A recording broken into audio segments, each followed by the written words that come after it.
start? Right. Good afternoon, everyone, and welcome to this exciting webinar in next couple of hours where we have an excellent lineup of speakers who are going to take you through and discuss intellectual property for early stage businesses. And my name is Mayank Shah, and I'm the founder and CEO of Minority Supplier Development UK. And along with me, I've got my colleagues Erwin Picari and Ivana Exint who are here to support and join in conversations, but also provide any technical assistance that you need. So we are delighted to have you for this webinar. And what I'm going to do now is quickly ask Ivana to take you through some of the housekeeping and what's going to happen today. Hi guys, for some of you that are still joining, we're just starting the webinar. I'm sure everyone is super familiar with Zoom by now, but I'll just do a quick housekeeping before we start. So if you can please mute yourself, or if not, I'll mute everyone before we start the webinar. It's just to avoid any background noise. That would be absolutely fantastic. If you have any burning questions and if you'd like to interact with the speakers, it would be great to actually put your questions in the chat box, and one of the moderators will have a look at the questions and we'll get back to you. We're going to have ample opportunities to ask questions and respond to those, so please don't worry. Also, during the webinar, you're gonna see a sign saying join a breakout room. When that pop-up message appears, please join that breakout room. We want to make this webinar very interactive. It's for your benefit, so please participate in the breakout room. You're gonna be in a smaller group and you're gonna be discussing and sharing your ideas with others. So that would be really great. And then, obviously, we've put this together for all of you, so your engagement in this will make the experience even better. So I'll pass it on to Mayank. Brilliant. Just to give you an idea of what the schedule is for today, I'm just going to introduce MST UK to all of you. I know there are quite a few people who are joining our events for the first time.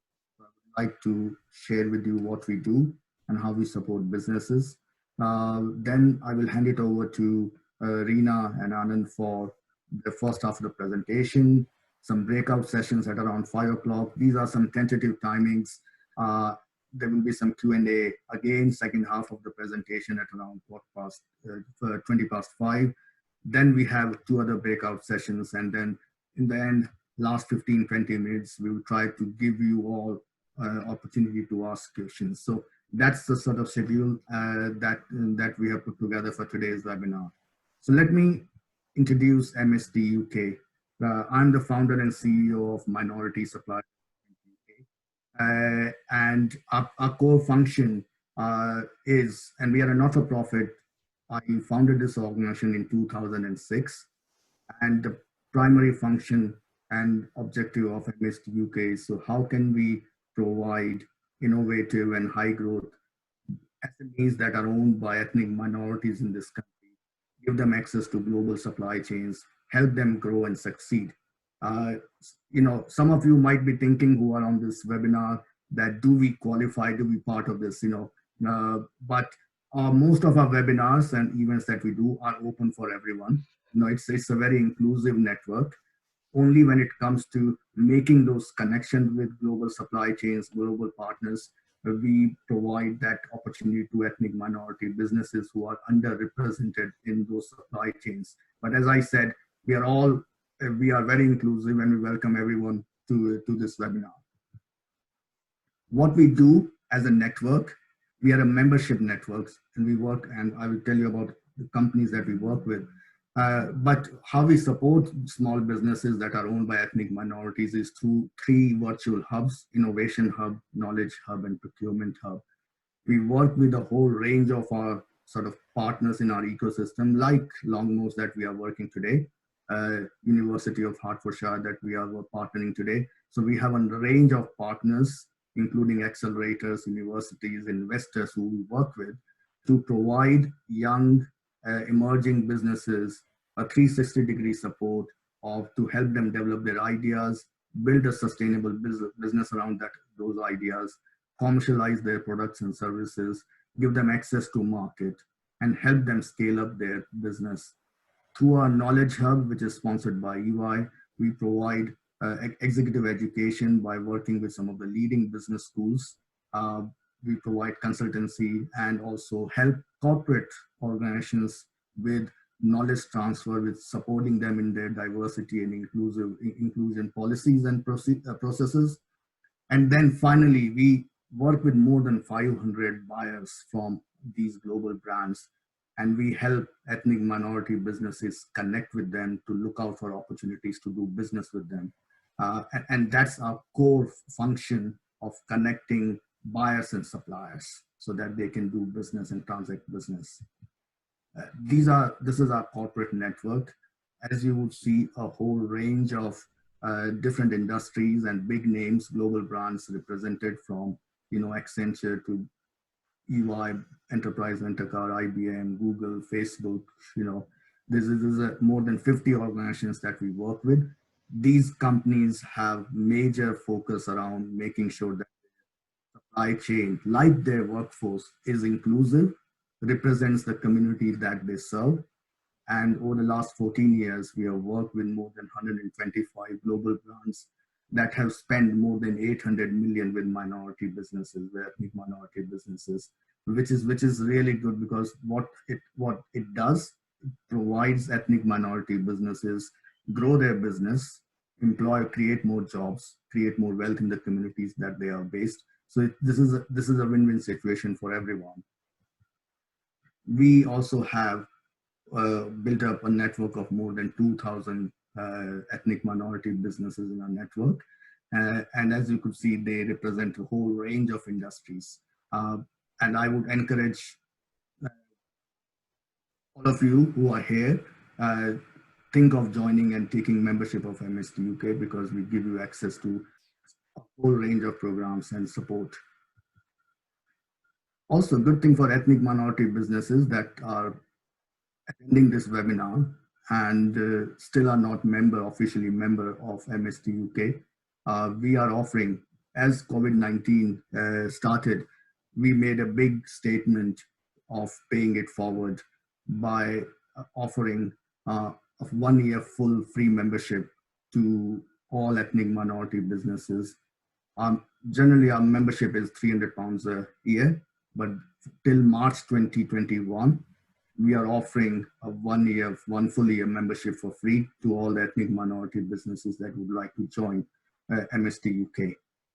And by joining, you get a whole range of service benefits. You get access to more than 500 corporate buyers. We have a database, an online directory of business that all these corporate members are accessing. You have access to contract opportunities. We keep referring suppliers for any opportunities, but also you get access to more than 5,000 people in our extended network. Like, today, Longmore, they are here. We work with a number of universities. You get access to them. We provide grants, support through our partners. So we also provide access to investors. We do a whole range of programs like investment readiness workshops and pricing workshops, regular events that you can attend, and there's no cost to attending any of our events. So if you are a member, you don't have to pay anything to be part of this and attend those events. So I would encourage everyone who is here today, who meet the criteria, please join MST UK, and we are here to help and support you. And finally, what I would also like to do, many of you are early stage businesses. You have a brilliant idea that you would like to present to the industry. Our annual innovation challenge that is in 4th year is basically inviting ideas, innovative solutions in the field of advanced digital technology, social innovation, healthcare and well-being, and sustainable future. So if any of those areas you have a new idea that you want to present, enter the competition. The deadline for submission is 31st of May, and the finals are going to be held in London on 9th of December. It's a very prestigious competition. It gives you opportunity to present your idea to the industry. And just to give you some further details about the challenge and the categories, we are looking for new innovative solutions and idea in artificial intelligence, machine learning, VR, AR, future networks, distributed ledger technology, social innovation. We are looking for future workforce, financial services, collaborative economy, citizen identity, healthcare, well-being, anything around consumer health, medtech, anything around COVID-19, patient services, pharmaceuticals, or sustainable futures. It is more about environment, energy waste, low carbon economy, sustainable cities, responsible consumption. These are the areas where we are looking for ideas, and there are some really exciting prizes to be won. The overall winner will get a £5,000 cash prize, plus all the category winners get a scholarship to go to America, if possible, nowadays with the travel ban. But we are partnering with Ivy League Business School, Tuck School of Business in Dartmouth, and they run a week-long residential programs for businesses, and you get scholarships to go, fully paid scholarships, including flights, travel, everything, to go to America over the 12 months after the competition is won, and attend one of the residential programs. We also have a corporate mentoring programs, access to that. So winners get onboarded on Accenture's 18-month mentoring program. Plus, our partners, Digital Catapult, also provide mentoring and support and grants to business. So there's a huge opportunity and number of prizes to win, but also what it gives you is gives you access to our network, gives you an opportunity to present that idea in front of the industry. So consider that applications are still open online. Go on our website and you will find a link to Innovation Challenge and join and complete the application and enter the competition. So again, a last reminder, deadline for submission is 31st of May. 31st of July, isn't it, Erwin? Yeah, 31st of July is the final. Yeah, mine is 31st of July, not 31st. Yeah, sorry, my apologies for that. 31st of July is the deadline, and the finals are 9th of December. So I look forward to receiving more applications. So that's me. Let me invite Gaurav Singh, Business Incubation Manager, University of Hertfordshire, who have been partnering with us. I know we have got a number of businesses that are part of university who are joining on this session. So Gaurav, a welcome from you. Thank you very much, Mike, and for MSD UK and of course Longmoors for putting this webinar together this afternoon.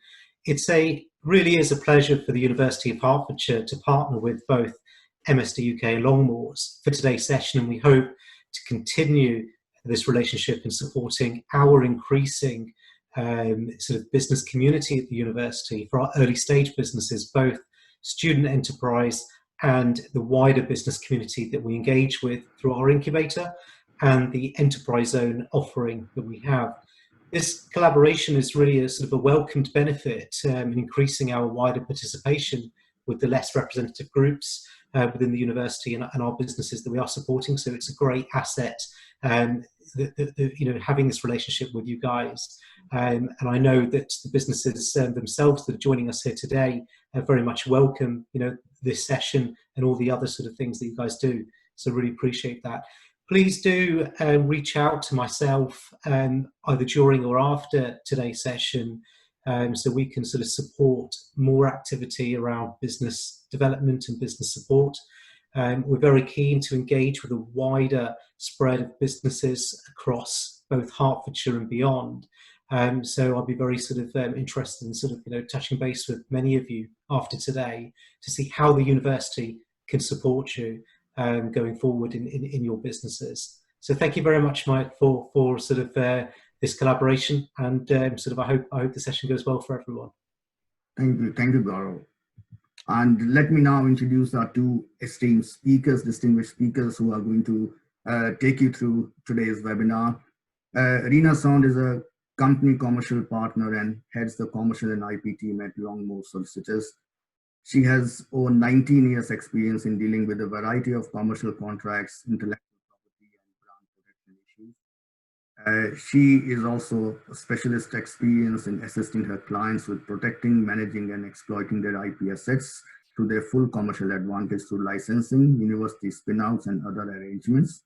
Reena is an allied member of Chartered Institute of Trademark Attorneys and is a recognized lawyer in the Legal 500 directory. So welcome, Reena, to this webinar. And our second speaker is Anand Varu. He's a senior patent attorney for British American Tobacco, where he leads freedom to operate activities for one of the company's most challenging and rapidly evolving technology areas. He is an IP strategist and is experienced in dealing with the global patent portfolios, conducting due diligence in M&A and litigation procedures, to name few.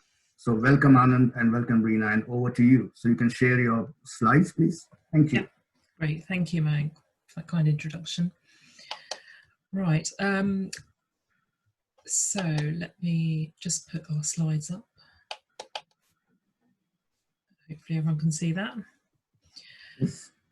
Great. So yes, thanks, Mike. I suspect it's been a fairly long day already for most of you, particularly where these sorts of online sessions can be quite draining. So we'll try and keep today's session quite sort of fun and interactive. The plan is really then to break up the session and have a couple of breakout rooms throughout the session today, probably about halfway through, and then again at the end, just before we sort of cover off any sort of questions that people have at that stage. We will then regroup from those sessions and run through some of the answers to some case study exercises that we'll be providing you, and then with an aim to concluding around 6:30 this evening. I'm conscious that the session sounds quite long, but hopefully these gaps and the breakout sessions will sort of help give you a bit of a break in between. So we received quite a number of questions from some of the attendees when they were signing up, and hopefully we will try to address as many of these as we can today. Some of it will be covered off in the content that we'll be covering, and then we will also answer some of those other questions at the end. If anyone does have questions as we run through the session, then please do use the chat function, and we will then try and moderate those and answer those after the first breakout session and again at the end. And again, likewise, as Gaurav said, if we don't have any time to sort of complete answering any queries or any specific questions that anyone has, then do please feel free to reach out to me or to Anand after the event. Connect with us on LinkedIn, and we'll see how we can help you. Also, I should just briefly mention there are other members of the Longmore's team online as well today. So if we don't get a chance to speak direct, hopefully you'll get an opportunity to speak to some of them in the smaller breakout sessions. And again, if you've got any specific queries, then they can be directed to other members of Longmore's who can pass the message on if need be. Right, so, sorry, dealing with 3 different keyboards at the moment.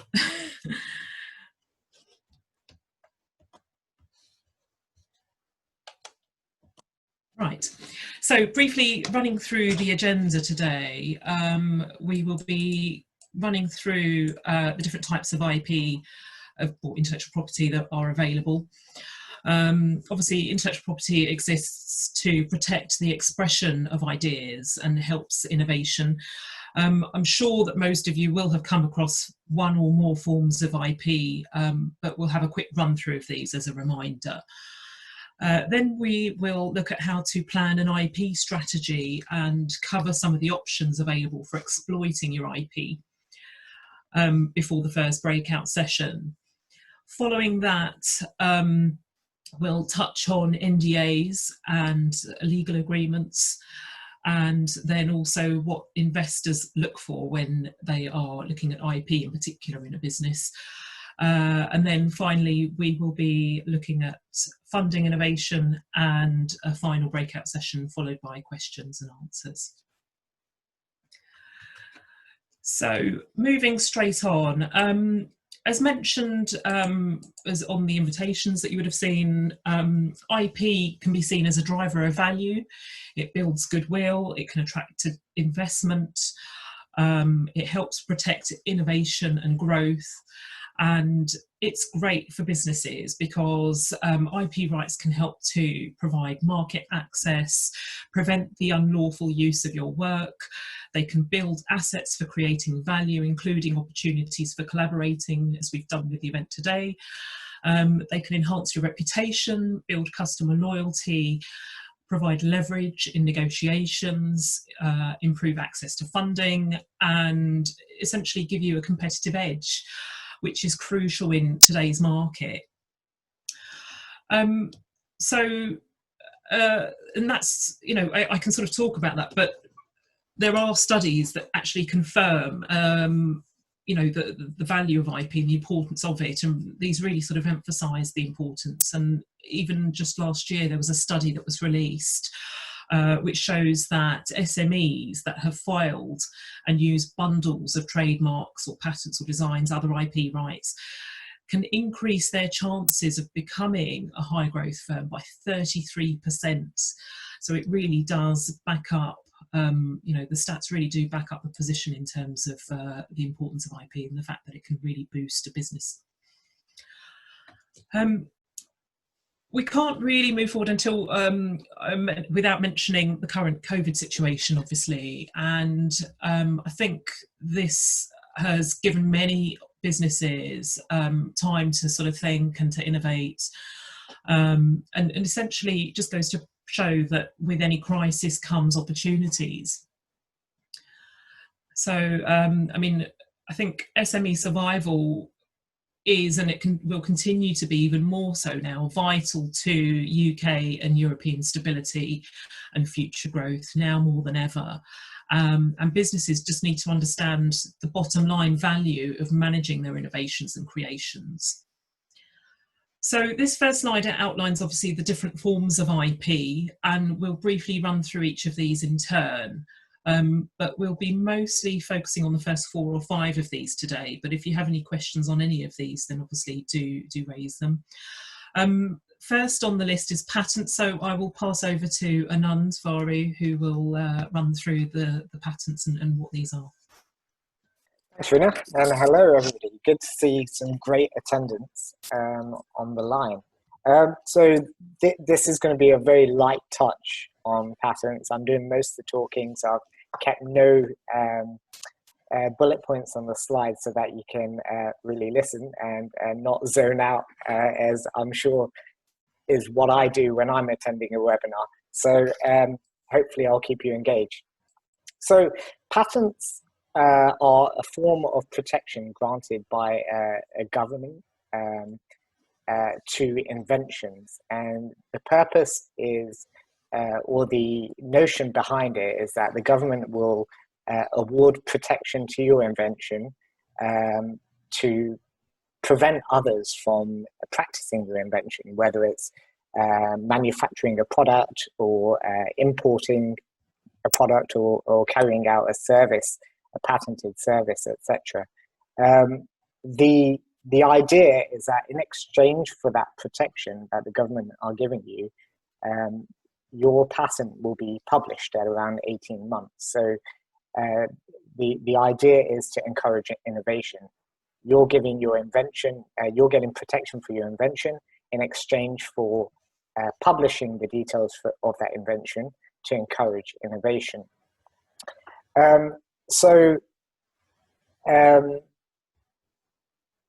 Patents, really, in order to be granted a patent, there are several criteria you need to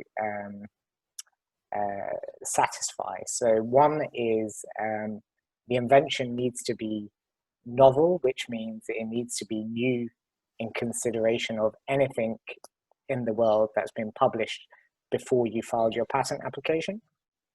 Another criteria is that it needs to be considered inventive, and the consideration of whether an invention is inventive or not is a test carried out by the relevant patent office. So there's different barriers, different hurdles you need to satisfy depending on the patent office in question.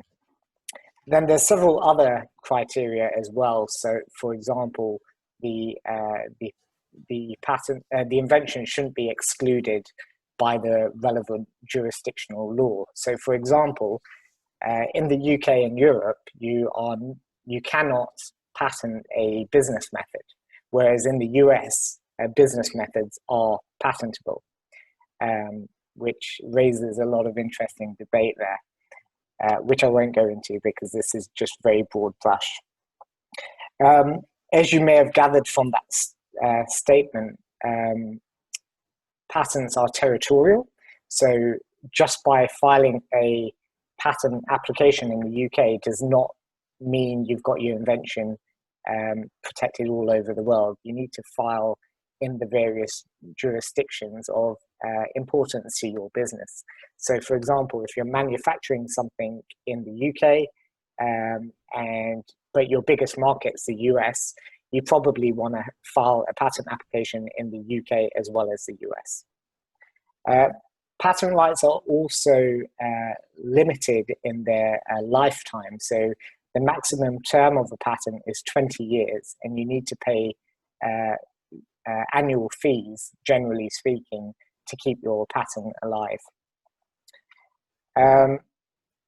One very important thing to note, which is often missed on people, is patents are a right to exclude others from practicing your invention, but not a right to practice, not a right to use your invention. So to give you an analogy, if somebody comes up with, if the first person comes up with the idea of a flat screen television and they protect that using a patent,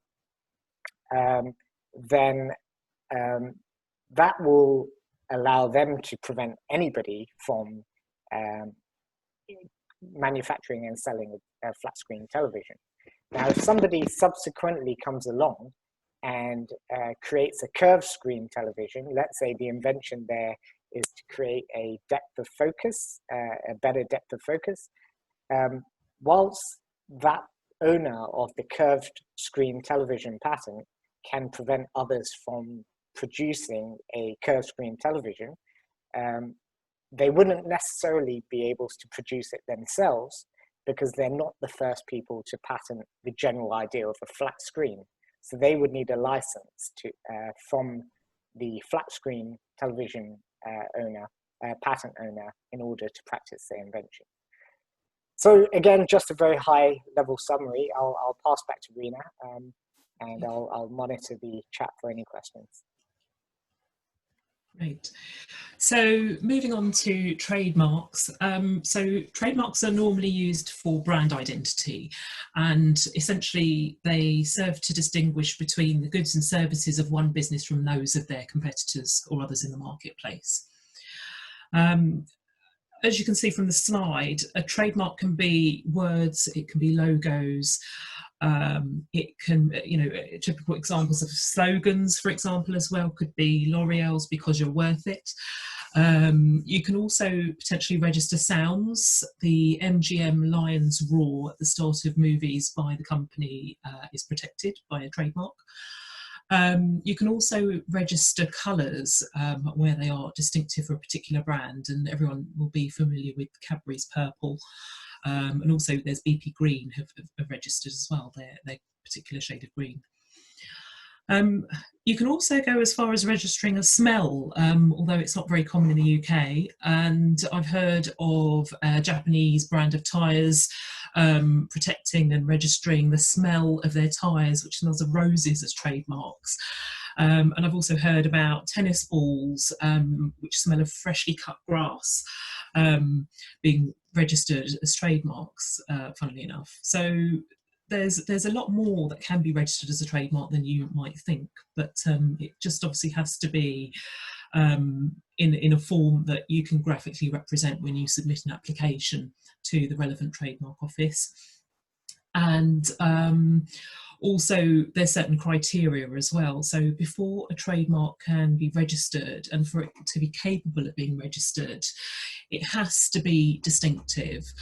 And so that means in turn as well that it can't be descriptive of what the mark is intended to cover. So you would have difficulty, for example, trying to trademark or register something very bland or generic. You know, the Good Soap Company for soap, for example, is just, it's not distinctive enough to differentiate itself from its competitors. So it really does have to sort of be distinctive to be capable of being registered.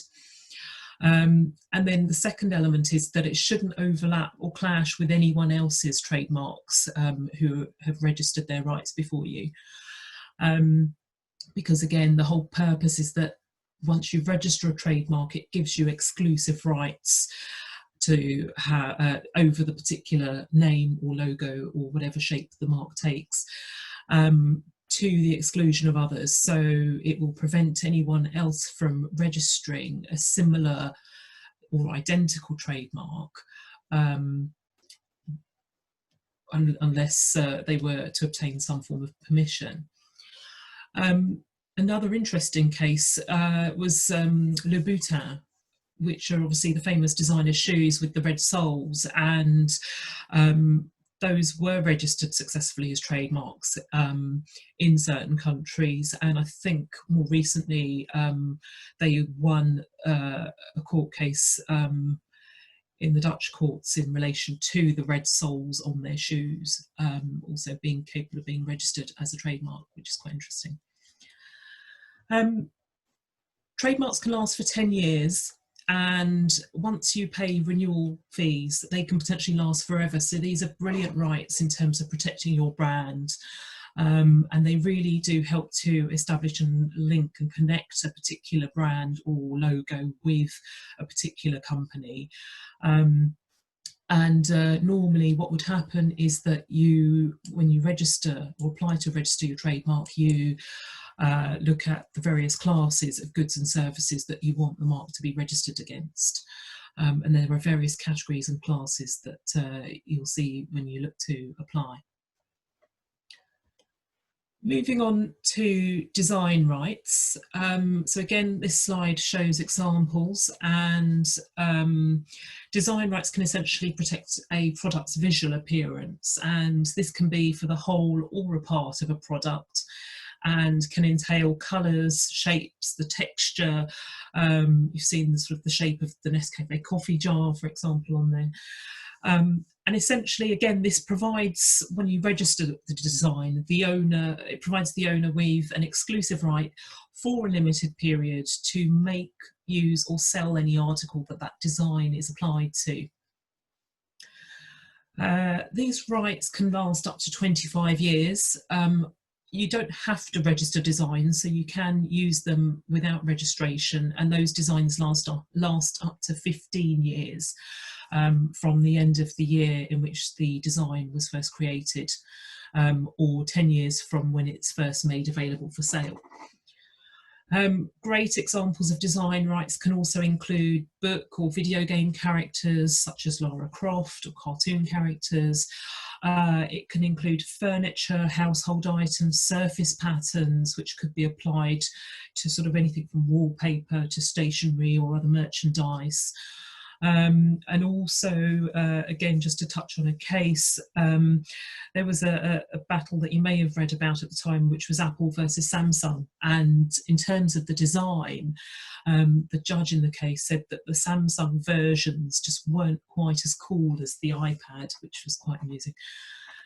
So it really does show that a good sort of design can really help to sell your products and brands. Now, moving on to copyright, this is an automatic right. You don't need to register, certainly not in the UK. There may be other registration systems in other countries, but the UK doesn't have this type of system. It's an automatic right which arises when you produce some original work which involves some skill or labour or judgment And this can apply to literary works, it can apply to dramatic or musical or to artistic works, and it can include things like sound recordings, books, films and broadcasts. It can also, in a business context, be applied to and be relevant to webinars, contents, website copy, photographs, source code, business documents or business plans, anything that's sort of in a tangible form and that is original and not copied from somebody else, obviously. In order to sort of assert your copyright ownership, what you can do is use the C in a circle symbol as is shown on the slide, and this shows others that your work is protected by copyright. But what can also be useful is just to monitor the market to make sure that there's no one infringing that. You can use quite useful tools to help you. There's Google Alerts that you can set up as well to help monitor keywords to make sure that you can keep track of any particular keywords that you use in your business and see where they appear online. The other great thing to do when you are saying that you have copyright in a particular work is to make sure you keep and date records and earlier drafts of documents. Other ways of doing that would be, or of asserting your rights, would be to include watermarks or comments in electronic image files. In software, what's commonly done is that businesses will include sort of footprints, so that would be deliberate mistakes or sort of a bit of dud code in there, just which is deliberately put in so it can uniquely identify you as the author if you ever need to prove that the copyright is yours. Copyright protection, just talking about sort of software, it's a common sort of question that arises, and it basically extends to source code and the way that any sort of computer programs are written. And basically there's a form of creativity involved in how that software is developed or written. And so copyright will normally attract to that. However, for things like algorithms, there's been some recent case law which has sort of confirmed the position that generally algorithms in themselves generally won't attract copyright protection. And that's generally because algorithms tend to be of quite a factual nature and they're kind of quite automated in the way that they work. And they're not always therefore going to be an expression of creativity of the author. And as I say, there was a case last year which was to do with pre-race data on horse races, and the data was basically generated by an algorithm which performed pure routine work, and the judge basically said that that particular algorithm didn't attract copyright because it was just routine and it didn't involve any sort of creative labour or skill or judgment. So copyright can be great to protect software and source code, but perhaps not so great in terms of protecting algorithms. Next, going on to confidential information and trade secrets, as they're known, or know-how. These rights essentially cover a whole range of IP and are great if you don't have any other form of registered IP that you can use. The rights on this can last forever. But generally it will only last for as long as the people that are privy to that information keep it a secret. So it can be quite a useful alternative to going down the patent route, is simply keeping the information confidential and closely guarded. Again, I've given you examples on this slide which sort of show some of the things that have been kept closely guarded, such as the Coca-Cola recipe. I was quite amused to see recently, a few weeks ago, I was having a glass of Pimm's in the hot weather when it was warmer, and saw that the label did mention quite clearly that it is also made from a closely guarded secret recipe. So it does show that this type of form of keeping your information confidential is very widely used. But apart from sort of food and beverage, it can also be used in relation to skincare, cosmetic skincare formulations. It could also be used in relation to certain technology platforms or manufacturing processes, all sorts of areas really where other IP rights may not be available, as I say.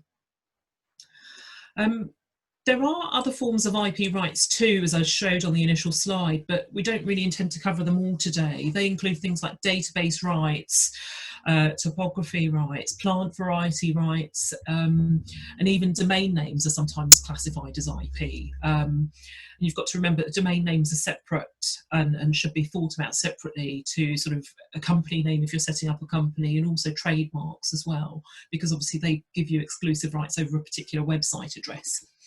And also, if you're looking at setting up and choosing a particular business name, do check those areas, but also check social media as well to see if the actual usernames that you're wanting for a new brand, for example, are actually available. So we received quite a lot of questions around the cost of IP protection. And how long it can take. So I've included a slide here which basically provides an indication in quite broad terms of the average timings and costs for those IP rights which can be registered in the UK and the EU. As Anand mentioned earlier, do note that all of these are registered IP rights are territorial. So again, whilst these cover the UK and the EU, there will be possibly other territories or countries broader, a wider afield that would incur additional cost, probably higher than is shown on this chart, just depending on obviously which territory you're looking at. In terms of the general costs, you would normally have to pay the costs of either an IP lawyer or trademark attorney or patent attorney, depending on what you're registering, in order for them to provide you with advice and help in preparing and submitting the registered IP or the application for the registered IP. And their costs for this assistance vary widely, so do shop around. And then on the slide, I've also shown the sort of the average filing fees. So there are official filing fees, which are usually payable in addition to the advice costs. And then also these costs and times are based on applications proceeding smoothly and without any issues and without any other objections being raised by third parties that may own earlier rights. So this is a very sort of a generic sort of indication, as I say. The average costs for trademark fees, just to cover that off, filing fees normally start in the UK from around £170. And in terms of overall costs, you could be looking in the region of anything around sort of £500 to £1,000 perhaps. With design rights, the filing fees tend to be cheaper than that, with starting with a single design and then they increase accordingly. I think Anand can mention about patent costs in a moment, but what I just wanted to mention on this before we move on is the fact that as well as the costs of IP registration, once you've actually registered those rights, you will also perhaps need to think about enforcing those rights if they are ever infringed. And hopefully registrations will put you in a much stronger position to resolve any issues before they get to a full-blown claim.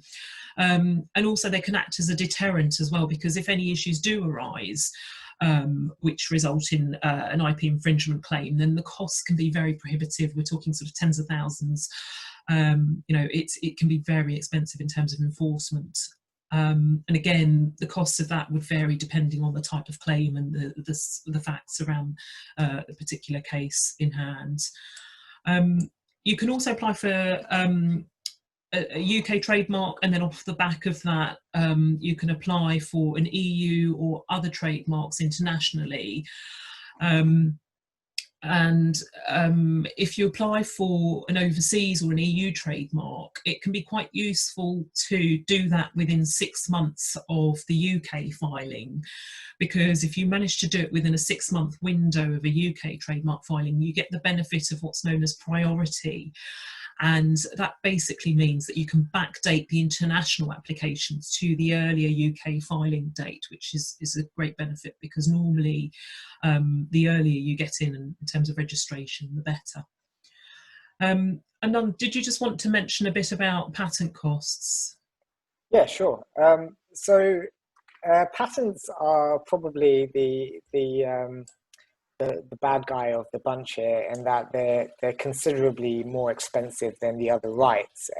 So, you know, there's two different fees here we're talking about. There's the official government fees, which can be relatively inexpensive, but actually patent applications are quite complicated to prepare, which is why you're always advised to go and see a patent attorney. And of course, you're paying legal fees for the patent attorney's time to prepare the application.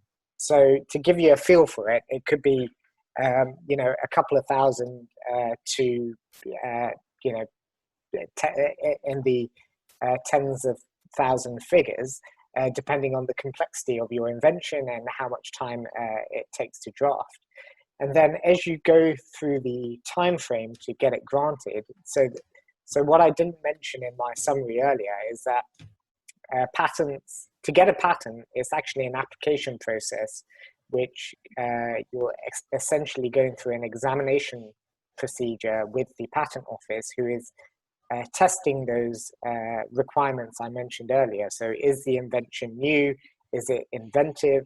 And in order to assess those requirements, they've got to find publications that predate your application, and then they make an assessment in light of those publications they've found to say, okay, is your invention new over this?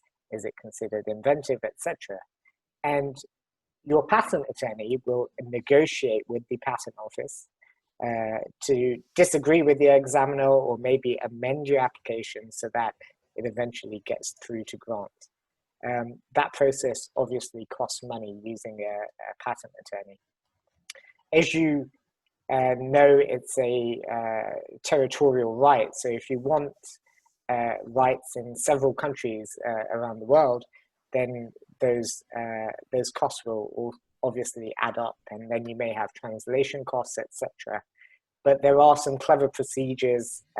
Rena just mentioned priority, that applies to patents as well. So you don't necessarily have to file all of your patents in every country around the world all on the same day. So you can file your UK patent application, and you can stagger your costs by using priority, perhaps filing what's known as a PCT, or an international application, a year later. And the international application is a procedure which allows you to delay entry into many other countries from 30 months from your first filing date. So there are ways which you can stagger the costs and streamline the costs. And probably that's all I'll say about patent costs for now. Thank you, Anand. So now swiftly moving on to IP strategy. Once you've got IP registered, you know, any IP will only actually get you so far, because you've got to do something with it to add value. And when I say to do something, I mean you've got to commercially exploit what you've developed and actually use your IP to generate income for the business. And that can be done through a whole variety of ways, which we'll come on to shortly. But before you do that, I think as a business, you have to work out and assess what IP your business actually owns, because otherwise you can't manage it or protect it from damage or loss or infringement. And if you don't manage it, you can't make money from it. So it's a really important point to just sort of take stock, really. And first of all, we'll sort of run through this process. Identify what IP you've got in your business. Do an audit if you want to. There are various online tools available for doing that. And also check that you actually own the IP as well, because we often deal with clients who have outsourced a marketing function to freelancers or other third parties. And that could be in relation to sort of logo design or creating website copy. Sometimes it's where businesses engage like a software programmer or coding expert. And they basically give these independent parties what they want them to develop for them. And then they later find that they, as their own business, don't actually own the IP in the work that was created, even though it was specifically created for them and they paid for it. And this is because it's generally the case that a creator of any IP will normally own it, unless you agree it otherwise in writing with the actual business that is asking for the IP to be developed for them or on their behalf. When it comes to employees working for employers, that's a different position. And employers will generally own any IP that is created by their employees in the course of their employment. But it's really important to remember, as I say, with freelancers or any other third parties that you engage to help you out with something in your business, it's got to be in writing and made clear that the IP rights in what's being developed for you will actually transfer across to you. So, you know, assess what you've got, look at what you've got that is actually of any value or could potentially create value in your business, because there might be some IP that, you know, is sitting there and it's actually not really worth very much. It's not particularly viable. So it's really important to sort of look at and, you know, test the market, get testers to sign NDAs or non-disclosure agreements to keep the results confidential, or, you know, protect or register your IP rights before you start talking about it and disclosing it at trade fairs, for example. And assess the potential sort of infringement risks as well. So carry out what's known as freedom to operate searches before you start going down that road and investing lots of time and money in getting IP protection, because it could all end up being a bit of a waste if you find that there are other businesses already out there that have got something identical or very similar to what you're looking to develop and protect. Obviously, where you have got decided you've got viable IP rights, then do look to register those where you can and where they're worth protecting. That registration will show that it's yours. It will help protect against ownership or infringement issues. You know, do think about future plans and consider registering the IP rights in those countries in which you perhaps plan to expand to in the future, or which might play an important role in the logistics of getting your products. For example, I heard of a company that, a client that was producing components in China, which were completely worthless on their own, and so they were quite comfortable with that. But then they shipped them via Holland into the UK, where they were then assembled. And so for that company, they were you know, advised to register their IP rights in China, but it wasn't actually a massive deal because it was just components and they weren't whole items. And in Holland, where they were shipping through, and the UK. So do think logistically about how you're getting your products to you. Also, obviously, as we mentioned, if you can't register rights or where they're not capable of being registered, then keep the information confidential, keep records, invoices, commercial documents, and date them, because they can be really useful to protect. You know, they essentially build up a shield for your business against any infringement or unfair commercial practices. But also it's just good practice to keep those records anyway, because you know, if any investors are coming in, or if you're looking to sell your business, if you've got a clear paper trail and good records in the business, that goes that goes strides in helping with any sort of transaction. And also it can be great to keep records in good practice anyway, because it can also help you to claim tax reliefs as well, if you're organised with your patents and other IP rights documentation. I'll mention the tax reliefs a bit more later. Obviously, then we come on to the crux of it, which is exploiting your IP. So, once you've got it all registered and you've sorted out what you want to do look to commercialise it and actively use that IP to extract the value. That can be done through different methods in different territories. You have to remember, I think, that registered IP doesn't guarantee commercial success. It depends on so many other factors in terms of what you're doing with it. It can depend on the marketing, the particular market you're in, the competition, whether you're in the when you're in the process of getting a product or process to market it and exploit it. Sometimes the timing can be critical as well.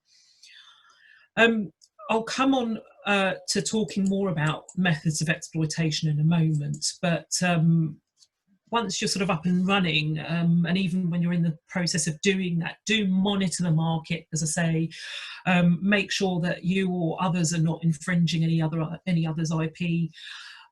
Do searches at Companies House on the trademarks and patent registries. There are search facilities online.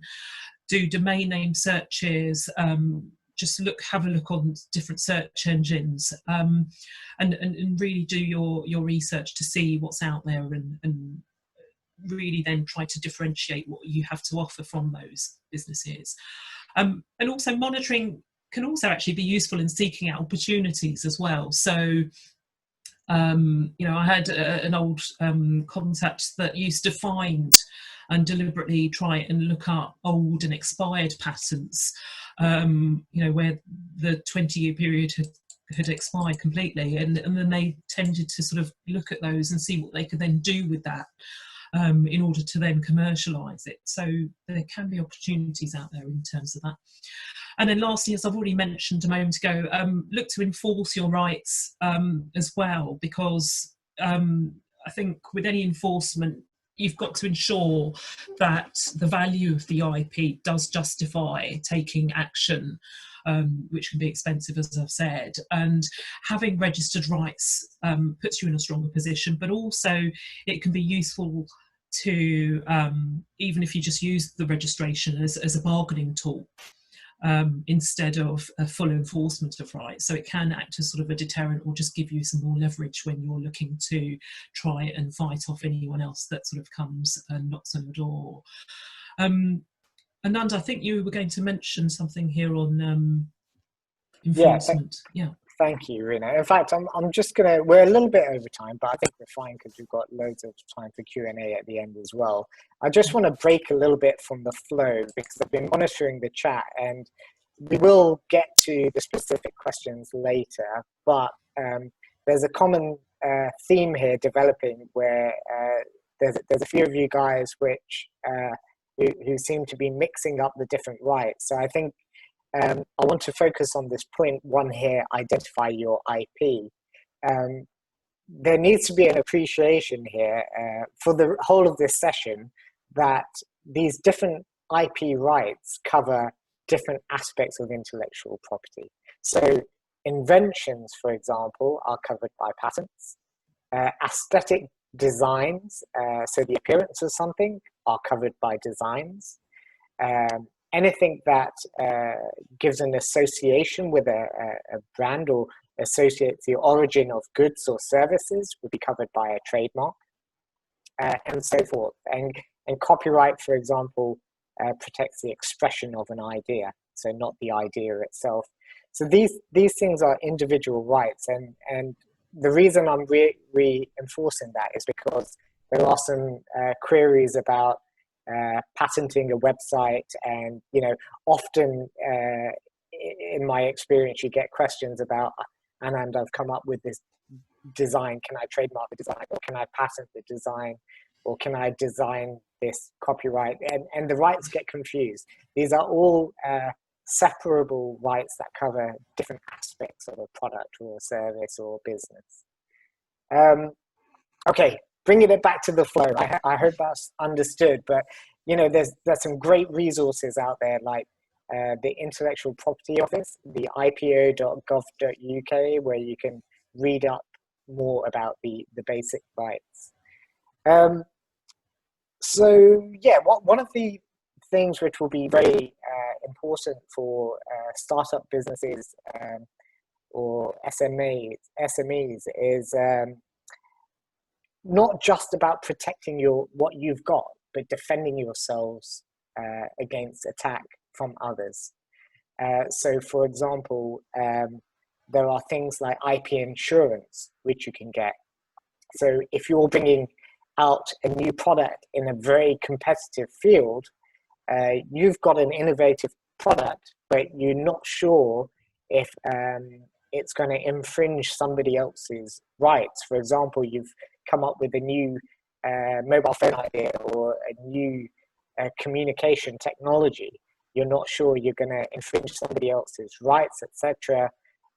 You might want to look into IP insurance. There's also other things that businesses offer, such as litigation funding. So if if you've got a patent, for example, and you want to sue somebody, but you don't have the funding to take somebody to court, but you've got a good case on your hand, you can look into that. But you know, these things are only, you know, this is only a light touch on these topics and not the focus of this presentation, so I won't go into that any further. Thanks, Rina. Thank you, Anand. Right, so now we're going to move on to look more at the exploitation of IP and the ways in which you can do that. And it's really critical to think about your IP strategically, and that just means thinking outside of the box. What are your short-term and long-term plans? The IP strategy has to fit with your overall business plan. I'll go through some of these options in turn. So one of the main options is obviously to develop a product and directly exploit it yourself. And that will normally involve the process of taking an idea from conception, doing some research and development, R&D, testing to develop and see whether there is a proof of the concept. And then that's then taken through to sort of the next stages of implementation in terms of manufacturing and then selling. That option obviously has a lot of great reward because you're sort of putting in all the hard work, but it also contains obviously the highest risk. So you have to be quite careful, I think, in terms of cash flow and so on when you're doing that sort of a route. Great thing about doing this, though, is that you can minimise the negotiation power of those consumers if you're offering something that's really unique and that they can't get anywhere else or through any other sources. And it's these sorts of scenarios where you can start to charge a premium. You know, Apple have done it so successfully with the iPhones, for example. And if you've got the IP rights registered where you're developing it yourself, you can then help to increase the barriers to entry for your competition. Who might not be able to use, you know, your registered designs or your patented technology. Of course, there might be ways around that, but generally speaking, it does help to sort of make it harder for the competition. The other thing you can do is mark your products with various IP symbols to show that it is valued IP. So you've got the C in a circle, as I mentioned, to show it's copyright. You've got a little TM you can put next to your brand or your trademark where it's unregistered. You've got a little R in a symbol, in a circle as a symbol, which you can put next to a registered trademark. You know, where you've got a patented product that's been applied for, you can put and mark on there that, you know, there's a patent pending. So there's different ways to essentially show that, you know, it's all sort of in hand. Great examples of people who have gone off and done it themselves. There was the entrepreneur who developed the trunky suitcases for kids to sort of sit on. And he failed to obtain investment on Dragon's Den, but he then went off and developed himself and diversified, and you know is doing fantastically with that business. And also another Dragon's Den contestant was Levi Roots. With his reggae sauce, and he managed to expand that product into the supermarket chains.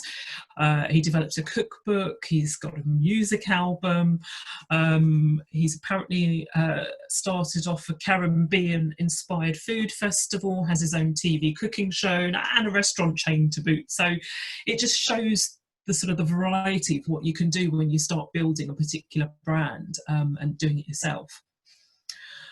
You can also sell your IP rights, and this is obviously where you permanently transfer the ownership of your rights in the IP to a third party for an agreed sum. And this is a great option when your business doesn't need the IP, and it's a way of quickly raising cash. And what might be useful is to think of your IP, or think of you having a box in the attic filled with unused IP, and you could look at what is valuable to someone else but isn't valuable to you, and sell it, and you get the money up front. There's no further associated costs in terms of the development or monitoring infringement or maintaining the registrations. Where you just don't want to get involved with the sort of the whole process of getting the product to market, you can essentially just get some IP rights, develop them, register them if you want to, and sell them on. Again, I had a client recently who had two big ideas relating to, again, the luggage industry. And he was looking to patent them and then sell those patents on to manufacturers so that he could then move on to the next big idea.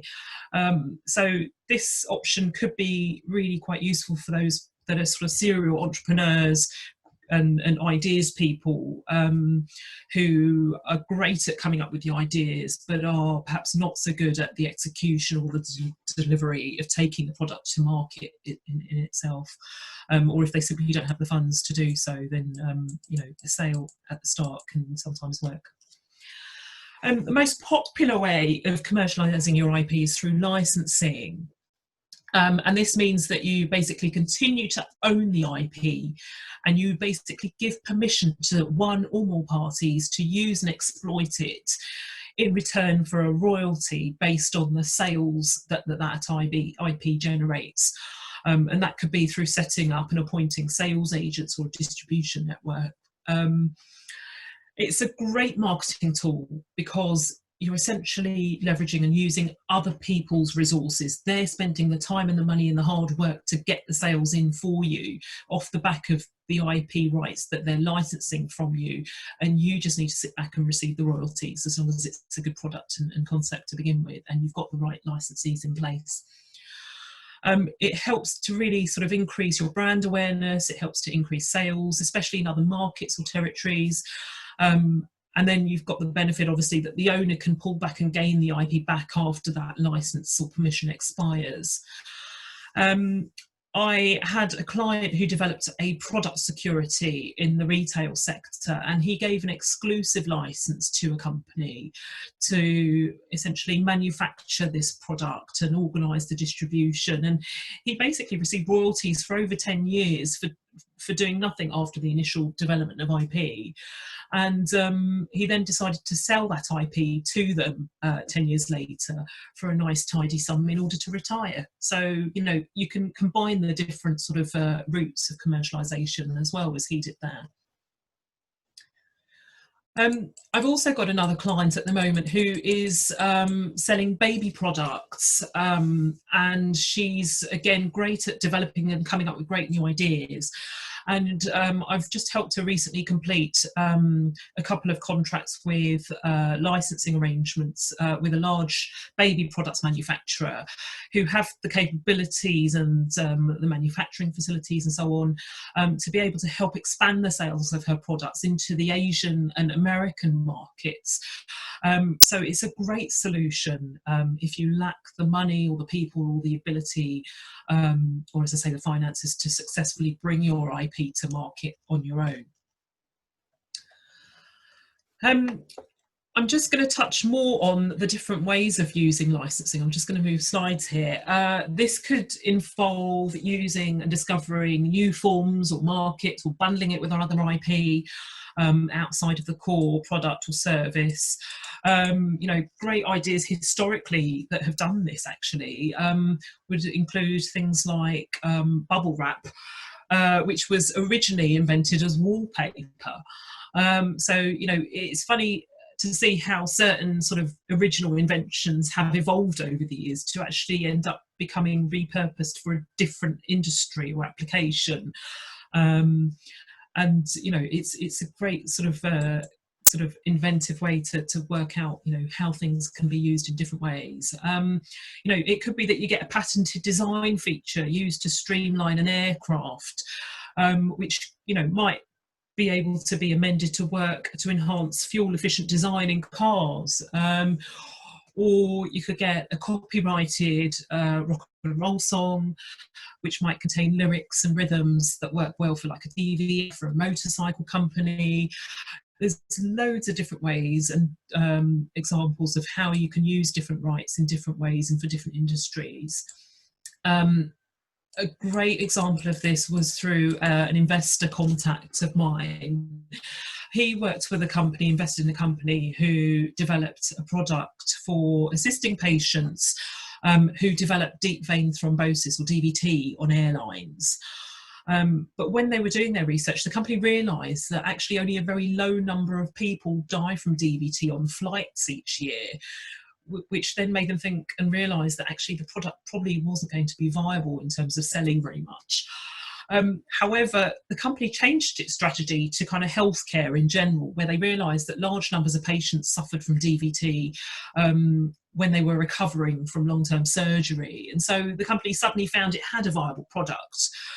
And then a few years later, some rugby clubs realised that this product could actually help their players recover more quickly, something to do with the compression technology, I think, from what he said. And so they rebranded the product, repackaged it, and started marketing and selling it into sports clubs too. So it really shows that there's all sorts of ways and all sorts of markets for what you develop, and it's a case of thinking laterally. You know, this could involve, as I say, rebranding and repackaging your offering. It could involve creating multiple program licenses, which can be quite common with sort of software and online content. You know, don't overlook the additional parts or new applications of your IP. You can bundle them together, license them into different markets, have create new and improved versions. You know, again, online businesses do this quite often by repurposing content, meaning they don't have to start from scratch every time. A few more great examples, thinking about different types of IP as well, where you've got professional know-how, and you know, you develop a brand around that. For example, I had a consulting company client who specialises in leadership and sales development, and they expanded their business internationally by licensing the rights to their brand and also to the suite of proprietary consulting tools that they had developed to help improve business performance. And you know, that worked very nicely, where they got a licensing sort of fee and result in return for the use of the brand and increased sales as well. With white label branding, I've got a client who was based in Croatia, and he and his company produces generic toiletries products, and basically sells them to the big supermarkets for their own product ranges, so that supermarkets can label them as their own range. You can also get it with sort of generic products as well. So manufacturers or businesses might want to create something that's quite generic, or again a small component part, and then distribute that to a large number of retailers to sell it under their own brand. Again, great examples of this have been things like Lycra or Coolmax, to do with sort of fabric technology, being used in all sorts of clothing and being licensed to all sorts of retailers, and also Intel, you know, for computer processors and so on, being used and licensed and sold to all the big computer companies. So there's all sorts of ways in which you can play with IP. Rina, just wanted to let you know that we are running 15 minutes late. So yeah, no, I'm just tying up this section now. So I'm quite conscious of time. Sorry, guys. Okay, thank you, Mayank. So coming on to franchising, this is just going back to the other slide. That's normally a way of licensing, but also it normally will involve a bigger system of how to sell, including an established brand proposition, license of trademarks and know-how, confidential information in the sort of manuals. It can include product packaging, staff uniforms, the signage, you know, Subways, Domino's, Specsavers are some of those sort of big franchises that I've acted for in the past, which produce this sort of model. Joint ventures and collaborations, again, are brilliant. They're a great way of strategically collaborating with other parties to develop and market a product together. That could involve cross-licensing, where you've got each party owning valuable IP, which are then used together and used in a way to help each other's sales. And then you also have sponsorship, which could be through universities or through other, you know, R&D organisations. And again, they can help to fund certain areas of research and so on as well. But what I would say with that is you do have to be quite careful with what you're signing with these sorts of collaborations, because there can sometimes be different agendas in relation to the publication of research, for example. And so I think ultimately this shows that you know, in order to decide on what commercializing method is best and works best for you is going to depend on all sorts of things, including your business objectives, the forms of IP that actually are available, your skills and financial resources and so on. But whichever route you choose, do get properly drafted contracts and documents in place to protect your IP when you're collaborating with others, and do think carefully about the terms of those, and I'll talk more about documents later. So at this stage, we're going to get you guys to do some work now. We're going to have the first breakout session, and this involves a case study scenario. If I read through this scenario, then we will put you all into breakout rooms in smaller groups, where you'll each get the chance to perhaps very briefly introduce yourselves to the rest of the group, give your name, who you are, what you do, and then you can have a good little discussion about this case study and answer the questions and just come up with some thoughts and ideas. You will have 8 minutes to do that. And you'll be given a reminder when you're coming to the end of that time. Then we will regroup back to the main room where we can run through some of the answers. So the first case study scenario, just reading through this, Anisha, through her company Fresher Limited, has developed an online booking system and an app called Fresher. This system allows independent beauty therapists to communicate with their clients, allowing for easy booking of appointments and taking of payments. Anisha doesn't think there is anything else in the beauty industry like it, but she hasn't checked yet. So I'd like you to all discuss and think about what IP rights might exist for her business and which would probably be the most important of those. Should Anisha register any of those rights where that's possible? And what else should she do before applying? And then finally, what might be the best strategy or strategies, it could be multiple, to exploit the IP and really try and make the most of what she's developed? Iona, if you could please organise the breakout sessions, and we'll reconvene in 8 minutes or so.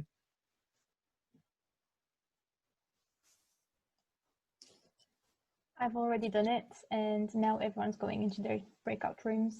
Great, thank you.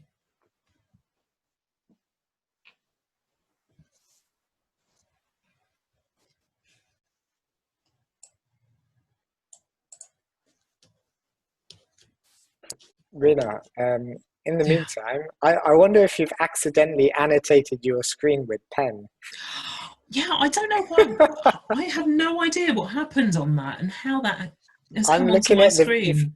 On the top bar, if you go onto View Options and Annotate, yes, there's an eraser there. If you click onto that and try erasing.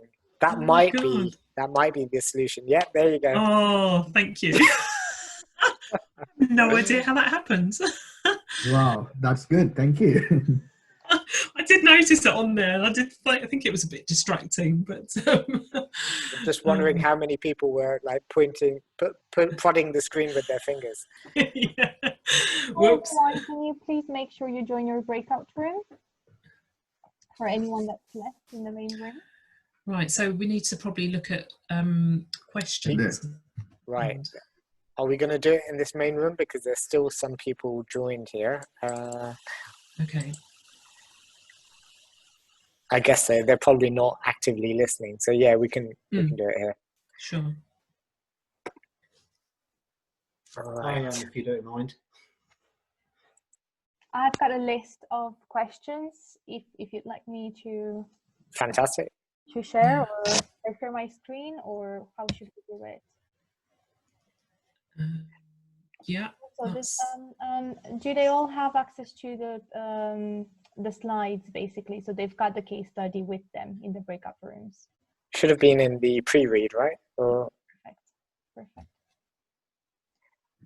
We had sent the PDF that you sent yesterday to all of them by email. So they have in the email. I think maybe we could have mentioned that you all have got an email with this. Is it possible to share this slide with the breakout rooms now, or? No.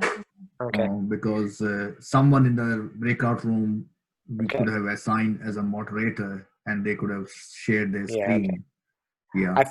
I think we'll have to mention Hello. that again. Hello. How many people are supposed to be in a breakout room, please? 5 or 6 people max. Okay. Breakout room 8 has 3 people in it, me and another lady. No one's talking. One of the other people is just no video and no sound. Okay. Is it possible to put us in another breakout room? Yes. Is it yourself and? Breakout room 8. I've come out of breakout room 8. Yes. Is it just yourself? Okay. No, there are 3 people in the room. One person is not engaging. The other person is. It's yourself that you would like to move, and I'll do it now. Okay, so that then leaves a lady in breakout room 8 by herself because the other person is not on video and not doing sound. I'll go in and I'll move both of you. That's fine. Thank you so much.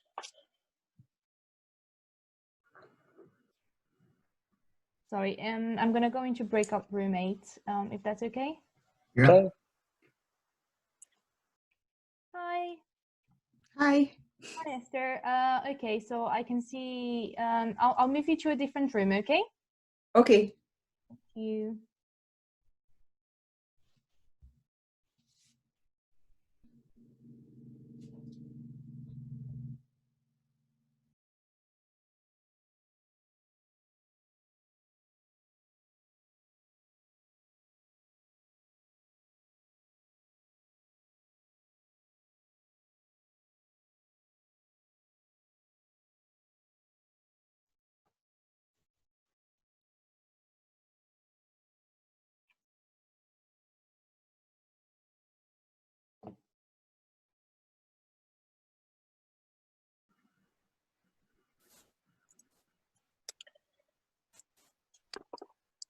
Okay. Cool. There's a lot here.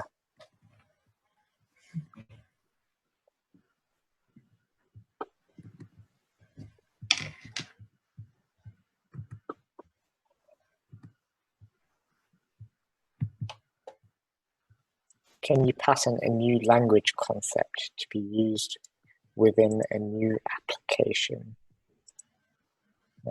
That's too specific, and it's we need more detail to discuss that. Yeah. I'll just copy and paste. I'm back. Should I? Okay, great. Should I send you the questions in an email? Would that be easier? So then you've got access to all of them. Yeah, that would be fantastic. Yeah, thank you. I'll do it now. Does that work for you, Rina, or do you have one screen? Yeah, no, that's fine. I'll have to stop sharing this for the moment. Yeah, that's all right. But yeah, that's fine.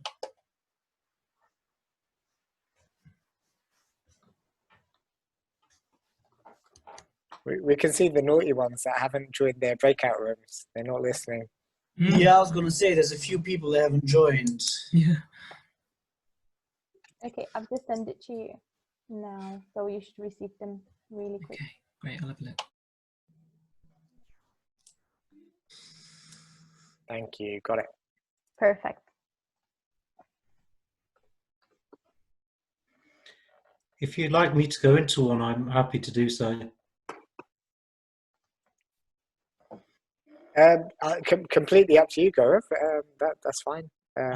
Well, I'm assuming I need to be assigned one then, do I? Oh, you haven't been Okay, assigned one. I Okay. can do that. No problem. There's probably a few minutes left, right? Or Yeah, we've got a few minutes left, and everyone's okay. I'll assign you 1 second. Or am I not? It's up to you. so, Rena, have you got the questions open from the email? You're on mute.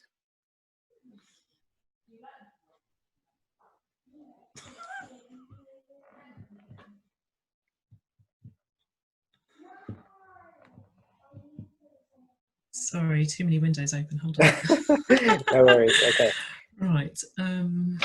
So we'll ignore question 2 because that's out of context. Question 1 I can take. Yeah. Or shall we just go through them? Did you want to read through the questions and then let me know which ones you want me to take? Yeah, I could do. Hold on a moment. Sorry. Okay.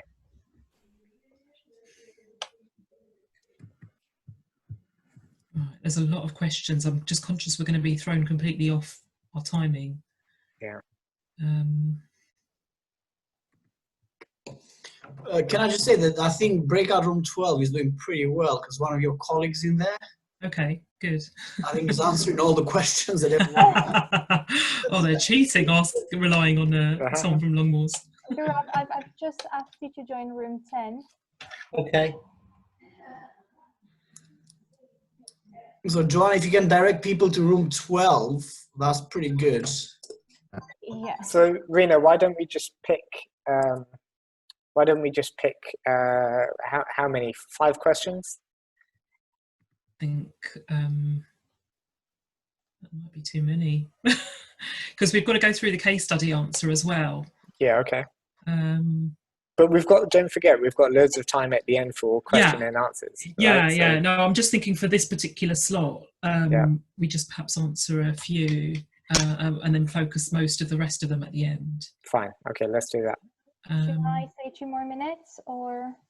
Yeah. Yeah, 2 more minutes is fine.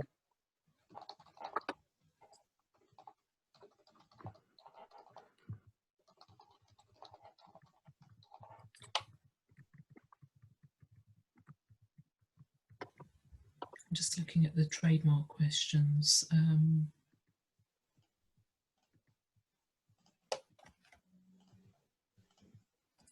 Chris is saying, not naughty, just working while I'm listening. Just going to have to write these down because I haven't got them on a different screen. Or I can read them out if you like. If you just tell me which ones. Yeah, I'm just looking at question 10. At what stage?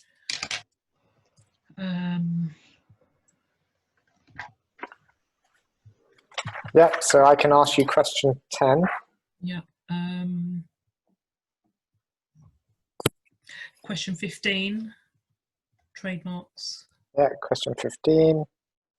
Yeah, I forgot to sort of go through that in a bit more detail so I can cover that. Yep.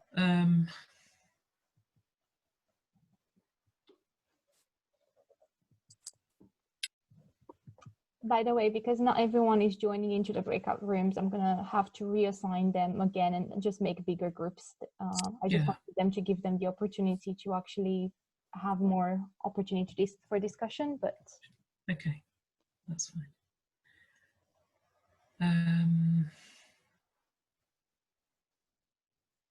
We've covered some of this stuff already, you see. I'm just looking at the costs and things.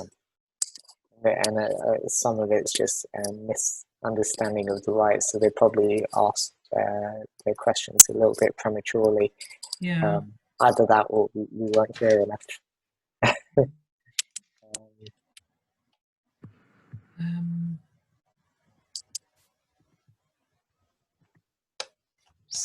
I could mention 16 again. It's just 16? costs. Okay. Yeah. So I've got 10, 15, and 16, which I can read out for you so you don't have to write them down. Brilliant, thank you.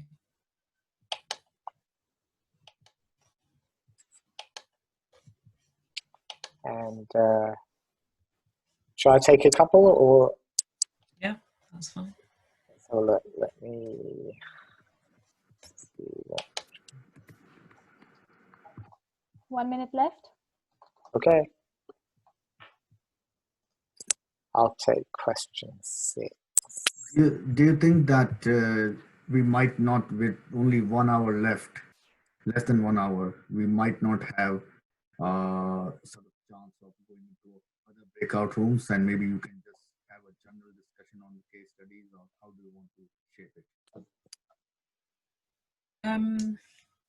Shall we see how we do for time on the second session? Yeah. And then I mean, I'm happy to sort of just defer to you and or maybe reduce instead of 3 case studies, just have 1 more case study. Yeah, I'm thinking maybe just 1 at the end. Yeah. Okay, 1 more minute now. Everyone's gonna come back in a minute.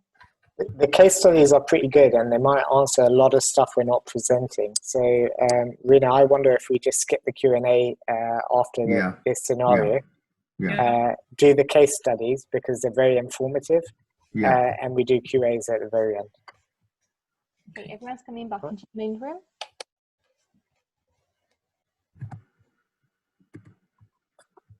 A lot of energized faces there. I hope so. Great. Right. So I hope you all enjoyed that, and it helped to spark some thoughts and ideas about some of the content we've been covering, and obviously how some of the IP rights might apply to this business in particular. So just running through, I should add that there's not really a right or wrong answer necessarily for these sorts of scenarios. There's different ways of doing things. And also, sorry, I have forgot to mention beforehand that you should have been emailed a copy of these case study scenarios in advance of the session as well, just so that you can actually look at them and refer back to them whilst you're in your breakout rooms. But if you've got any issues with that, then obviously get in touch with one of the team, I think, on the chat.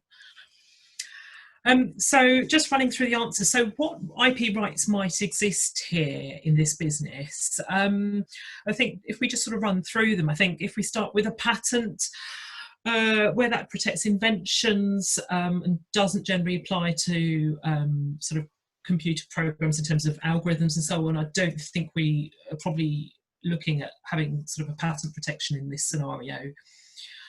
I think instead copyright might apply to the source code potentially in the program that she develops, and also in terms of the brand, the Fresher brand and the company, that's obviously to do with brand identity, so you could potentially register that as a trademark. A question might arise as to whether the trademark is distinctive and not descriptive of what it covers, but I think it's probably fine in this scenario.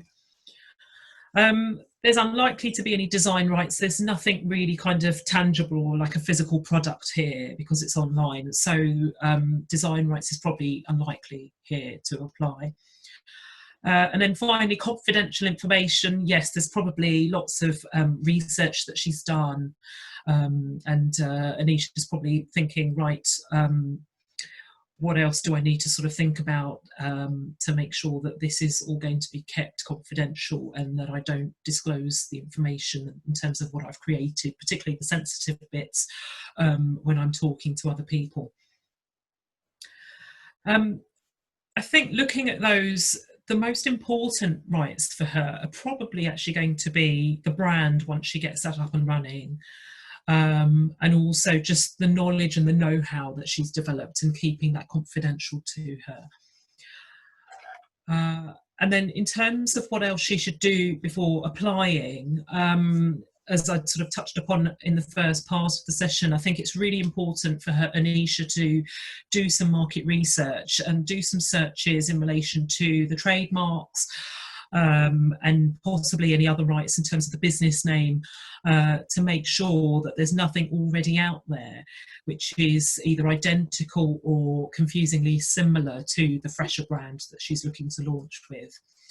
And then in terms of strategy to exploit her IP, again, there's no right way of doing this, but, you know, there could be, again, multiple options, as I covered earlier, which is, you know, perhaps setting up a licensed subscription service, where people pay sort of a subscription fee in order to be able to use it for their own appointments. She could sell it outright. If she didn't want to develop it, she could sell it to somebody else to really sort of collaborate and market it out. She could potentially expand it to other industries. So, you know, that could be not just beauty therapists, but also generally other people who run their businesses through an appointment system. So that could be sort of, you know, nutritional therapists, it could be physiotherapists, it could be all sorts of people, you know, personal fitness trainers, all sorts of businesses that apply and that sort of have kind of a business model that's sort of on the go, and they need an easily and accessible way of managing their appointments and their payments. I think this sort of a platform could be great, and, you know, all of those sorts of businesses are potential markets, I think, in terms of future growth and expansion ideas for Anisha on this. So, you know, there's a whole range of different ways of dealing with it, really. I think we are possibly going to run a little bit late on timing. So I think we've agreed that we will not deal with any questions now, but rather wait until the end. So moving on to the second half of the session, Anand will now talk about different IP and patent strategies from a practical background perspective. Yeah. Thanks. Before I do, just a couple of comments on the scenario, if I may. Sure. If you can go back one slide. Thank you. Just a practical note about trademark clearance, trademark infringement clearance. A really important practice to make sure you're not infringing somebody else's trademark. So those were the searches Rena was talking about. Now, if you've got an online company, practically speaking, it might be very easy to change your name to avoid, to circumvent trademark infringement. So a very easy change, and, you know, if somebody tries to sue you and you just change your name because it's all online, it might be relatively easy to do and a cheap fix, and they may not pursue an infringement action. However, if you've got a product, for example, a branded product, infringing a trademark could mean a product recall. You need to pull all those products back from the market, and you need to change your brand if you're infringing that trademark. So a very costly mistake. So it's very important to understand the relevance and importance of trademark infringement clearance. Just another second quick point on patents and software. It's quite a subtle art, the art of patenting, and often software is patentable in many countries if you can prove that there's a technical effect that is new and inventive over anything done before. So whilst patent law in the UK, for example, says you can't patent a computer program, there is a kind of exception that says you can't patent it as such. And what that essentially means is, actually, there are ways to protect it. So when we talk about an algorithm developing something new and clever, which can't be thought of by, which actually creates a technical effect, there may be a way to protect that. So don't assume that just because you've got an algorithm or software, you can't protect it. Worth speaking to a patent attorney. I will I'll move on then, if you can go to the next slide. Thanks. IP and patent strategy. So here I've done a random a brain dump of some points, practical points that may be important for you guys to consider. So number one, IP rights tend to be overlapping rights that can complement each other. So don't put all of your eggs in one basket. And we just demonstrated that in the scenario there. You know, what we're looking at is what is your business and what rights could protect your business. So there may be trademarks there. There may be an invention there. The invention might be a product that has a unique design. So you might have patent rights and you might additionally have design rights. Additionally, you may have trade secrets, the way a product is manufactured.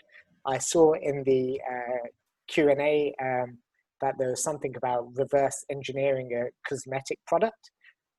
Sometimes a product can't be reverse engineered, and so it's very difficult to tell how somebody produced a particular chemical recipe. In that regard, you know, the heat involved, the pressure involved, etc., and all the parameters used to produce something could be a very important trade secret. I'll stop blabbing on and I'll go on to my second point here, which is determine, apologies for the typo, an IP strategy, not and IP strategy, that aligns to your business strategy. So this very much talks about the same point. If you've got an innovative functional product or services, i.e. new technology, patents would be quite valuable for you. If there's an aesthetic appeal, such as clothing, or let's take Dyson, they have these funky designs of vacuum cleaners. Whilst they have the technology of the bagless vacuums, which can be patented, they also have these pretty cool looking designs, which they can protect using registered designs. We haven't really talked much about unregistered designs, which are an automatically arising right, and there is value to registering, which I think I'll touch on later. For example, just to give an example now though, if you're selling a product on an online platform like Amazon or Alibaba, and there's a counterfeit product or a copycat product being sold by somebody, these platforms respond really well if you've got registered IP. If you don't have registered IP, it's very difficult for these platforms to do anything about the copycat. Whereas if you say, Mr. Amazon, Mr. Alibaba, these people are selling a product on your website that infringes my registered design, here's the registration, they will, that's very powerful, and they will likely take down the infringing platform web page after a relatively quick investigation. So innovative manufacturing processes, you know, food and beverage preparations, trade secrets would be quite key there if it's not easy to reverse engineer. But of course, if you licensing out your manufacturing process, whilst you will have non-disclosure agreements in place, a patent might be more appropriate because it can be sometimes difficult to enforce a non-disclosure agreement if you've given that recipe to multiple industries and they're not governing their confidentiality as well as they should. Naturally, if you've got a brand business, brand-driven business strategy, trademarks are quite key there. I just mentioned the software and also AI as well. So essentially, if anything's got a new functional technical concept and could be considered inventive, potentially patents could be a good solution there. But everything is a case-by-case consideration. It's not necessarily straight cut, you will get your patent. I mentioned trade secrets versus patent filings. The trade-off here is always the publication. You know, if you are going to file a patent application, it will publish 18 months down the line. Now, possibly, you might not be sure whether you want to keep your clever idea as a trade secret or file a patent application. Now, if you're smart enough, you can file your patent application, and if you change your mind and you don't want it to publish, there's a certain period of time you have where you can request the withdrawal or the abandonment of a patent application before it publishes. But you need to be very careful there. You can be toying with fire in terms of dates. It's important to note that patent costs can escalate very quickly, so you should understand the timelines and the legal methods to stagger the costs. Earlier on, I mentioned the patent filing process. So for example, if you file your UK patent application on day 0, within 12 months, you can file your second application, which will be treated as if it was filed when your first application was filed. That's called priority, as Rena mentioned earlier, priority claiming. Now, you could file what's known as a PCT application or an international patent application, which there's no such thing as a worldwide patent. I'm sure a lot of people think there is, and a lot of people ask or will say, oh, this person so-and-so's got a worldwide patent. There's no such thing. There is a international patent application, which allows you a unified procedure by which you can go through patent examination under a single procedure rather than going in multiple countries. And then after 30 months from your first filing date, you can then decide which countries you want to go in later. And those national jurisdictions or regional jurisdictions will then carry out their own examination. So essentially it allows you to defer that decision making and the costs associated with that country entry. Appreciate global nuances in law. So for example, we talked about the novelty requirement in order to validly get a patent. Now, the novelty requirement means that in the UK and Europe, your invention must be new over anything publicly available anywhere in the world before your filing date. Now, there are some countries like the US that have what's known as a grace period, such that if the inventor discloses their invention publicly, within a year of that public disclosure, they may still be able to validly get patent protection in the US. Of course, you can't do that in Europe, in Europe and the UK. I did realize I just called Europe the Europe, which is a very Indian thing to do. You can't get a patent in the Europe. My bad. So this is credit to an Indian mother. Okay, so design filings as well can be interpreted differently across the globe. So for example, if you try and protect your design in Europe, you need to draft it in a very particular way, which may be granted a broad scope of protection. Now that same design being filed in China may be interpreted very, very narrowly. So it's important to appreciate those global nuances. And just because you've got something protected in one country, it doesn't mean, especially for designs, you don't necessarily want to use exactly the same design in China. You need to get local advice. Another thing to note is we talked about copyright being a right, automatically arising right. In some countries, it's advisable and sometimes mandatory to register your copyright in order to take enforcement action. But an example of is China and the US, where I'm not sure if it's mandatory in both those countries to take enforcement action. We need to check the local jurisdictions.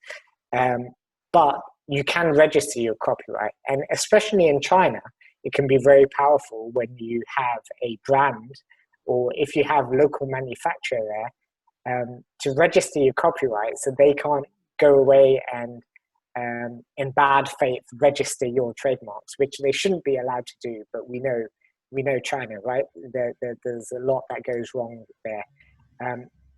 On that slant about China, I should say they have one of the most rapidly evolving IP platforms around the world. So they are very quickly coming up to speed with the rest of the world. So just because you hear a horror story in China about your mate's cousin's dad's business all going haywire because somebody stole their idea in China, it doesn't mean that's the same today. So please do take that on board. Next slide, please, Rina. Thank you. Okay, well, oh, you revealed the picture too soon. Sorry. Okay. I've got a chart here which shows commercialization versus strength of IP. And so this is just a very, just a visual to picture where your business sits and the importance. Thank you, Razak, who said they didn't see the picture. Sneak preview. This is where can help you picture the importance of IP to your business. So along the x-axis, we have the strength of IP, and along the y-axis, we have commercialization. What I mean by commercialization in this context is really what global footprint do you have? What's the volume of sales? Are you a local business, or are you you're looking to become a global player?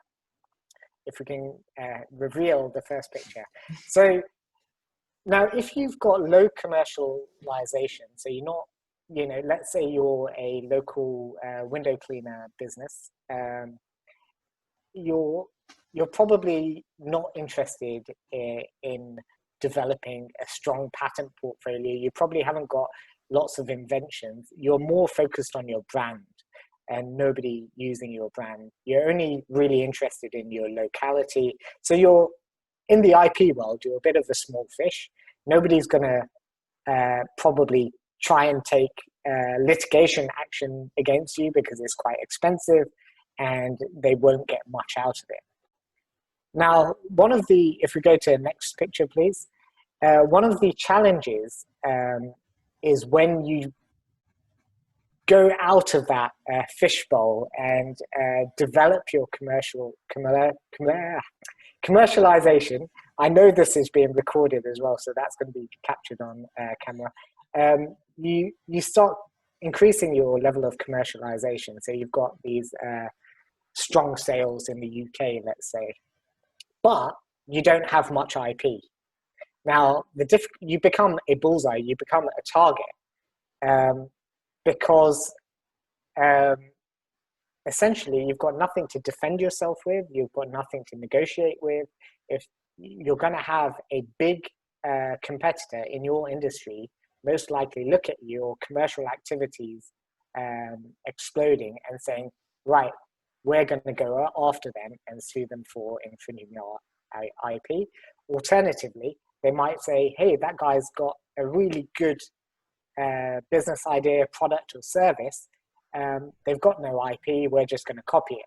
And because they're a big global player, they might have the ability to get to market quickly. And quite rapidly, your commercial activities are going to go up and they're going to drop down because you're a big player in the market is going to beat you to it. And you've got nothing to defend yourself or prevent them from carrying out what your business activities are.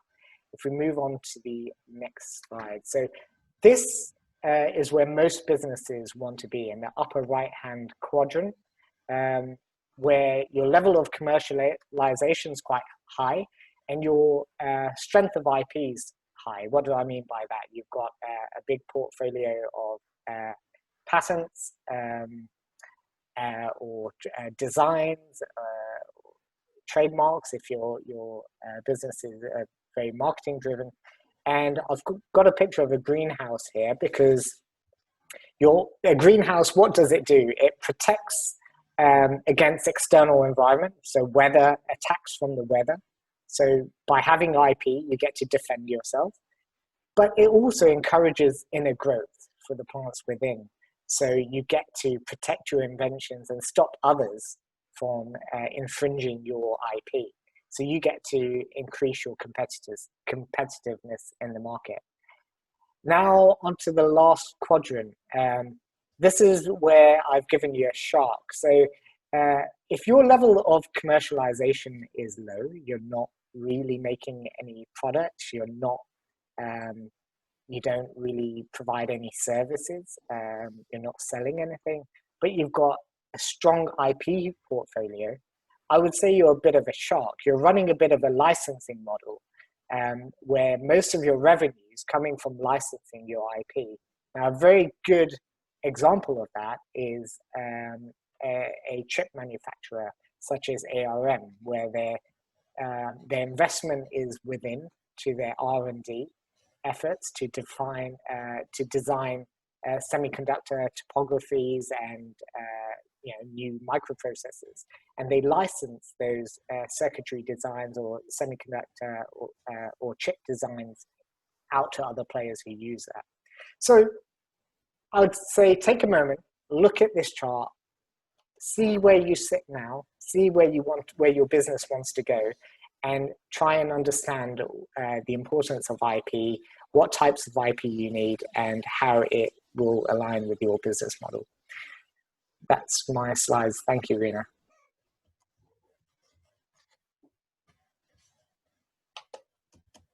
Thank you, Anand. Right, so now we're going to move on and touch on NDAs and legal agreements or contracts briefly. One of the key questions that I'm often asked about is how can businesses protect their business ideas but still be able to discuss it with others? And as part of that, the question of NDAs arises, which is non-disclosure agreements, sometimes referred to as confidentiality agreements. And this type of agreement has two main purposes. So there is an obligation to maintain confidential nature of information. And at the same time, it also increases the likelihood of enforcing implied confidentiality obligations upon the recipient of that information. So it's implied, if you present that document, that the information you're about to disclose is confidential.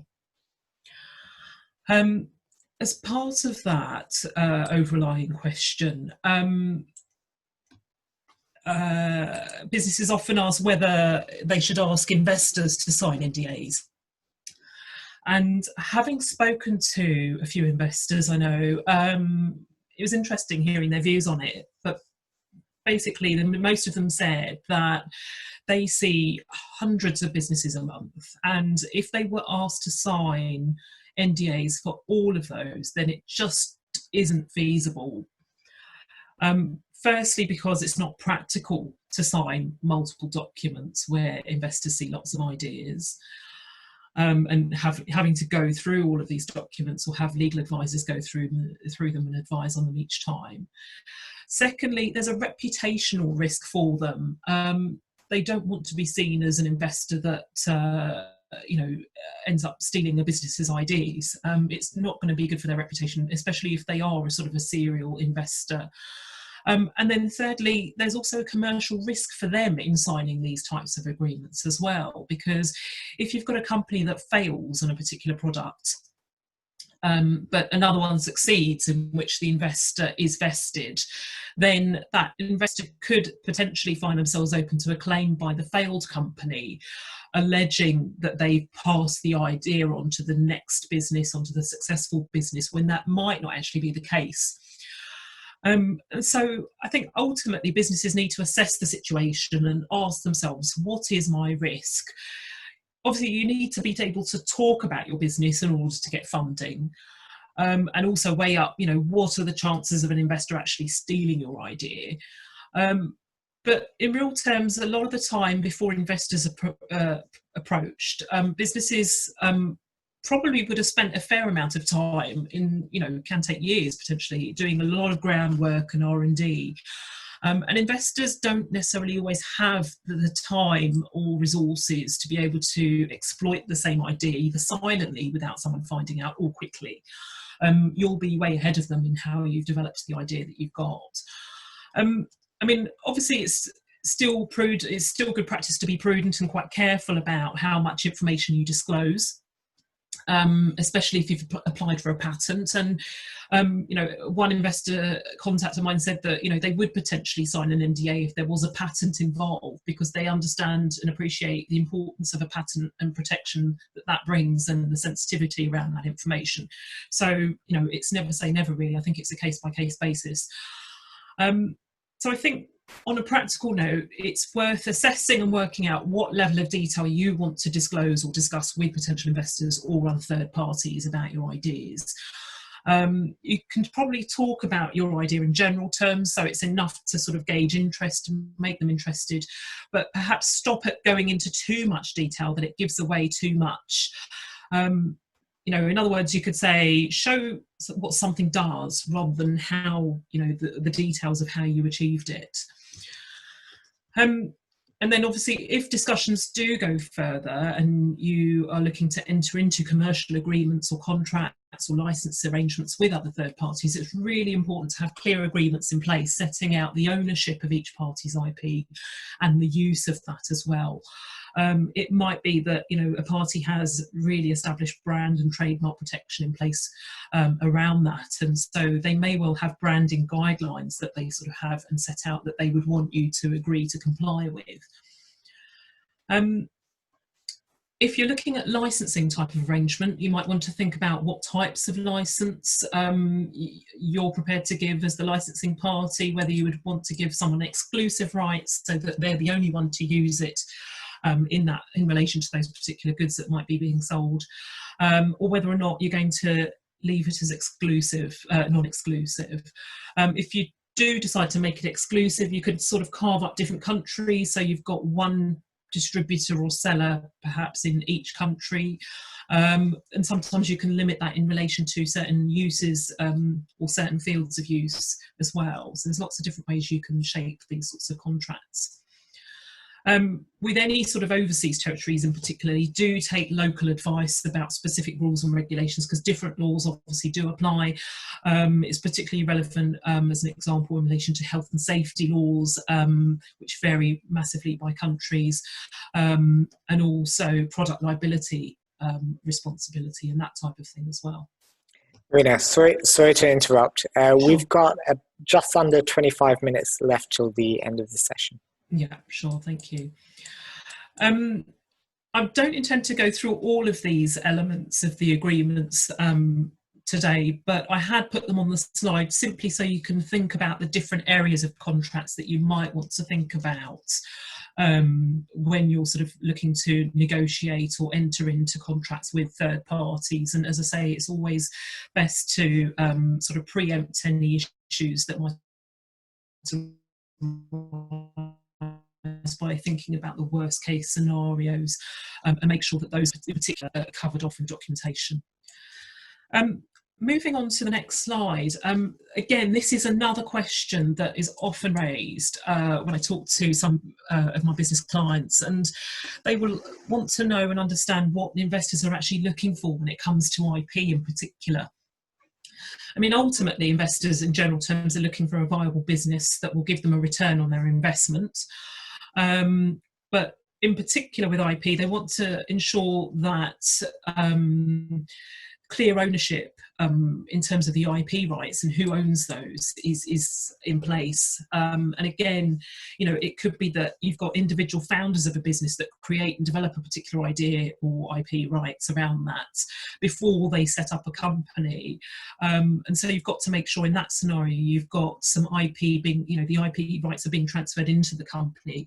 Investors will not want individual founders to walk away with IP in their own name. So, the ownership of the IP rights is quite important, and it's a case of making sure that the developing company is usually the owner to attract that investment.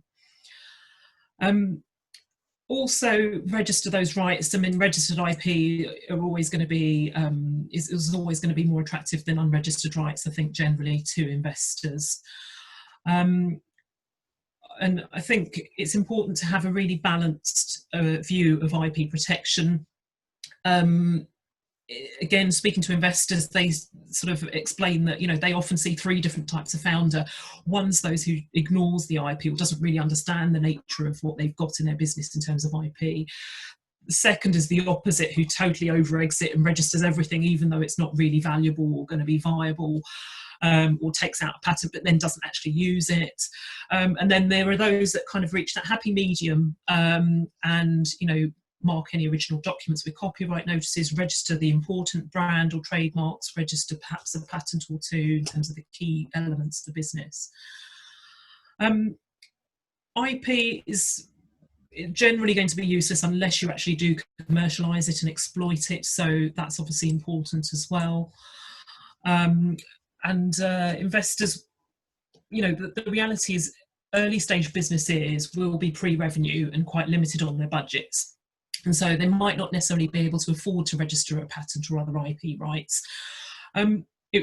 That's not always a major concern, because good investors will always look at the competitive landscape and consider whether the business has some other unfair advantage, or where that person, you know, where that VC or investor could actually help with creating that unfair advantage for them. You know, they may be finding that, you know, there's rights that they think would be important to be registered, and they can sometimes help towards the funding of that as well.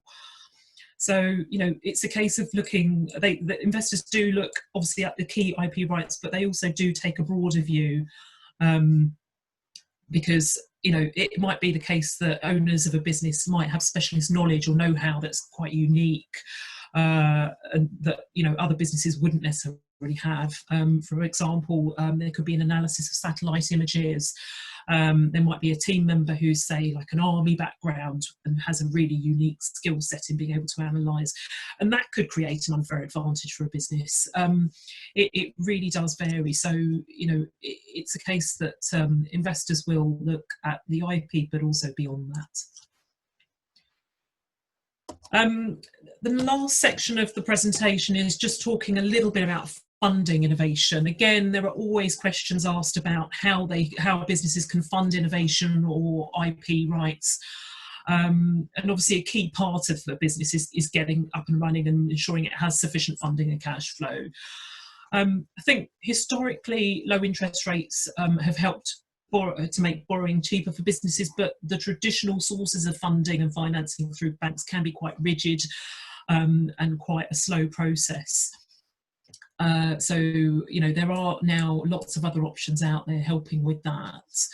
I've listed on these next couple of slides some sources of funding. Essentially, this is split. I've listed, first of all, the government's response to the COVID-19 pandemic and the reliefs that are available to SMEs through that. And then, of course, there's the traditional loans and grants as well through the businesses such as Innovate and various research councils. And then there's also, obviously, the private sector funding available through private investors, VCs, angel funding, crowdfunding, and so on as well. What can also help with funding is tax relief. So businesses, particularly those undertaking a lot of R&D activity, should be aware that there are various tax incentives available that can help to, you know, to lower your tax bill, essentially. So it's worth looking into those as well. So that's a quick whistle-stop tour of those last couple of elements.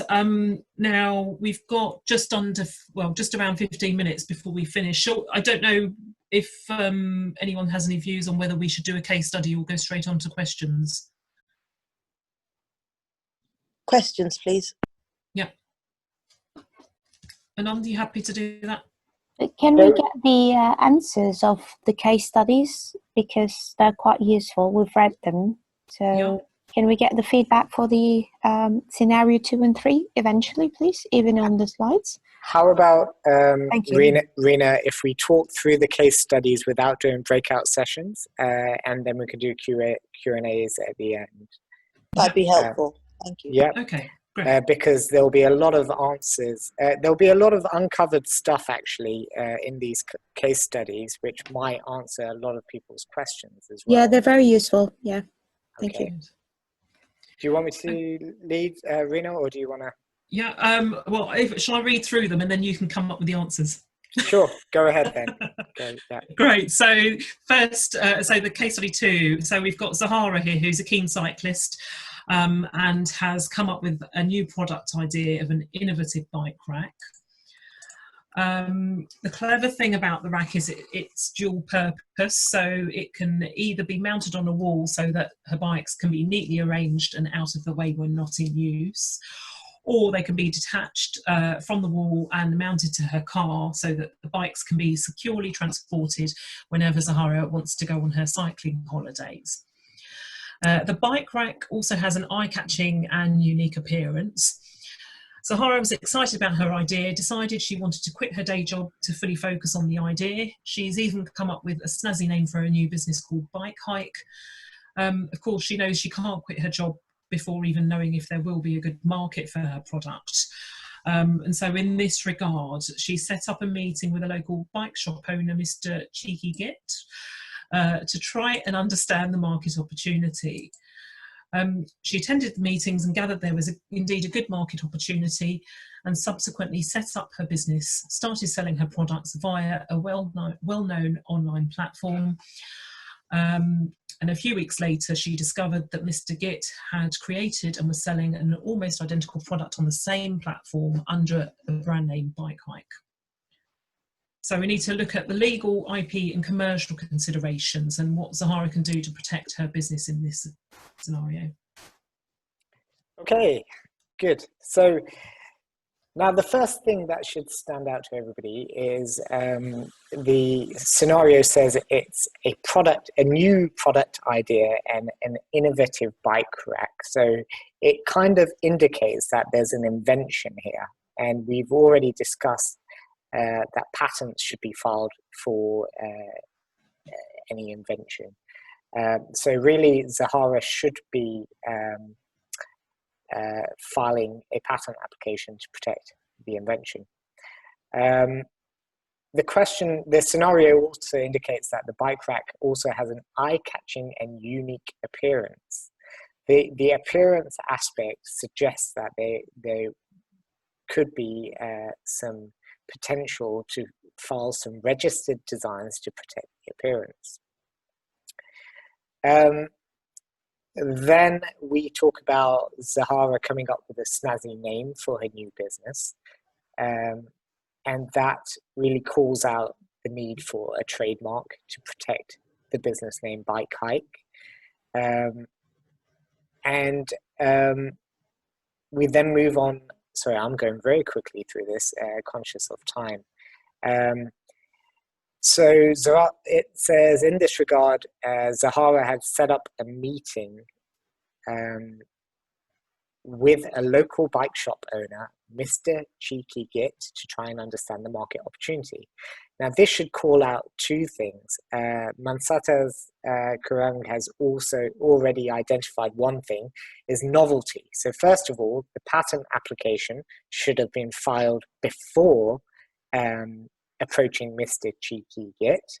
If the patent application was not filed, at the very least, there should have been a non-disclosure agreement, an NDA in place with Mr. Cheeky Git to disclose the ideas of her invention and business in confidence. So in the last part of the scenario, she attended the meeting and subsequently set up the business, and Mr. Git created. Yeah, sorry, Clarissa. Mr. Cheeky Git was my name there, which I gave him. So I'm just reading from the comments here. She discovered Mr. Git had created an almost identical product on the same online platform under a brand name, Bike Hike. So first of all, there's a phonetic similarity here with Bike Hike. So there's two things. Now, if Zahara hadn't registered her trademark, she may have unregistered trademark rights. But of course, if to try and prevent Mr. Git from using that name, of course, she's got in a more powerful position if she has registered her trademark for bike hike, in that there's a phonetic similarity here where she may be able to take action under her registered trademark if she registered it. Also, if there's a patent there and some designs, she should be able to approach Mr. Git and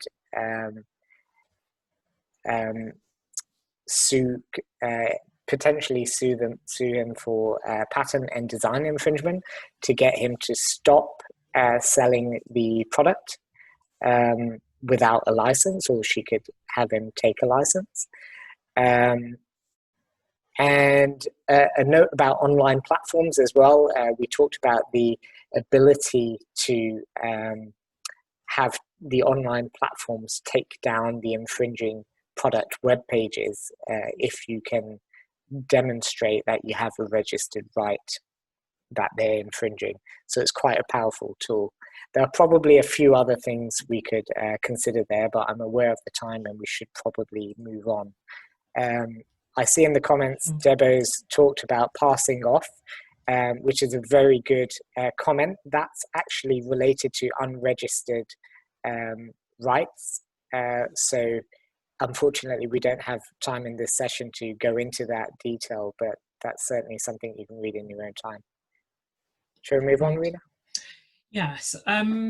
Shall we skip the last case study, because we were only allowing ourselves 10 minutes now for questions and answers, and I think we've had quite a few that have been asked within the comments throughout the session, and obviously we've got some other ones to answer as well that were submitted before.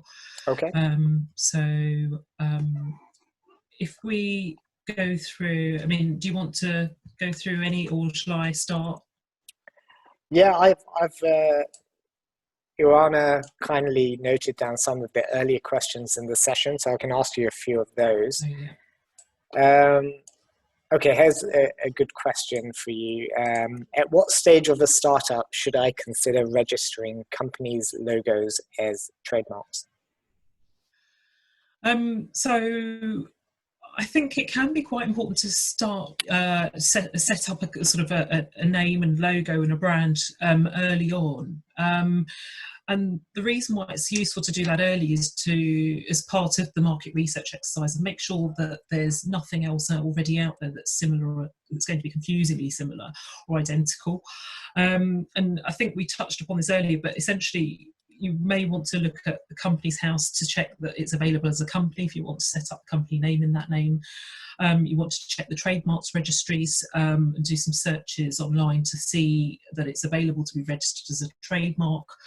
And likewise, the same again for sort of, web domain names and social media handles.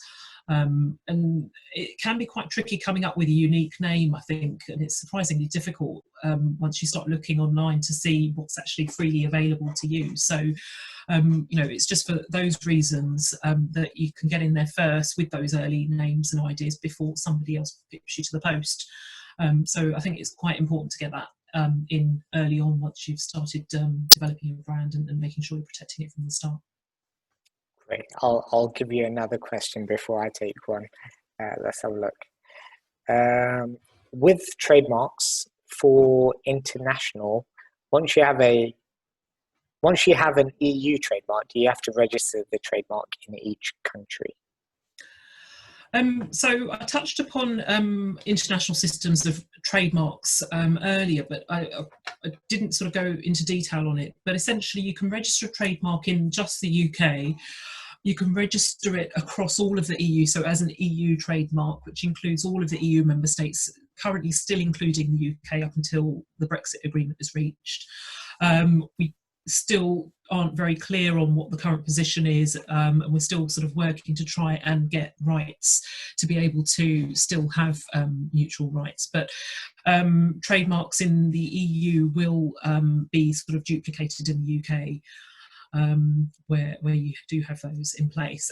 Once you've got the EU trademarks registered as well, you can also apply for other individual countries around the world. Again, it's a system of applying through consolidated sort of trademark filing and application methods.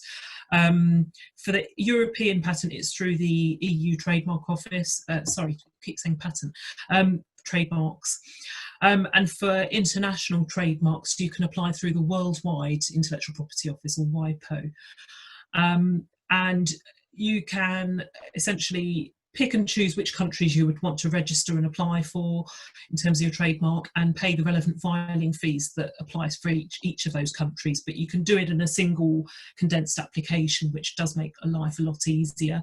But obviously costs of doing that, and the more countries and territories you cover, the more expensive it can get. The priority system of claiming and being able to backdate your trademark application can also apply to European patents, and in some cases worldwide, depending on which countries and whether they also use that system. Thank you. I'll give you a little bit of a break and take some questions myself. I've found a couple of juicy ones. If we create a new invention during our final university project, does this mean the university co-owns it? If a professional work environment is involved in the testing of a new invention we make during our final university project, does the workplace involved also co-own our invention? Now, this is the stuff of exam questions. Now, really, the first thing is, who is your employer? Now, if you're not employed by the university, it's unlikely that the university will own your invention. However, if you are doing a PhD and you're being paid for that PhD, there's case law on whether or not you are being employed by the university. And so it can get a little bit more complex, and I can't give you a definitive answer there. And furthermore, it's likely that you will have a contract that talks about IP ownership. So the first go-to is, do you have a contract? Check out the IP ownership provisions. In the absence of that contract, you need to check out, you need to understand whether you're employed or not by the university. If a professional work environment are involved, i.e. a business testing the new invention, etc., there's likely to be a commercial agreement in place between that business and the university, which governs the ownership of IP. So you'll need to look into that. Another question. Let's give you another question, Rena.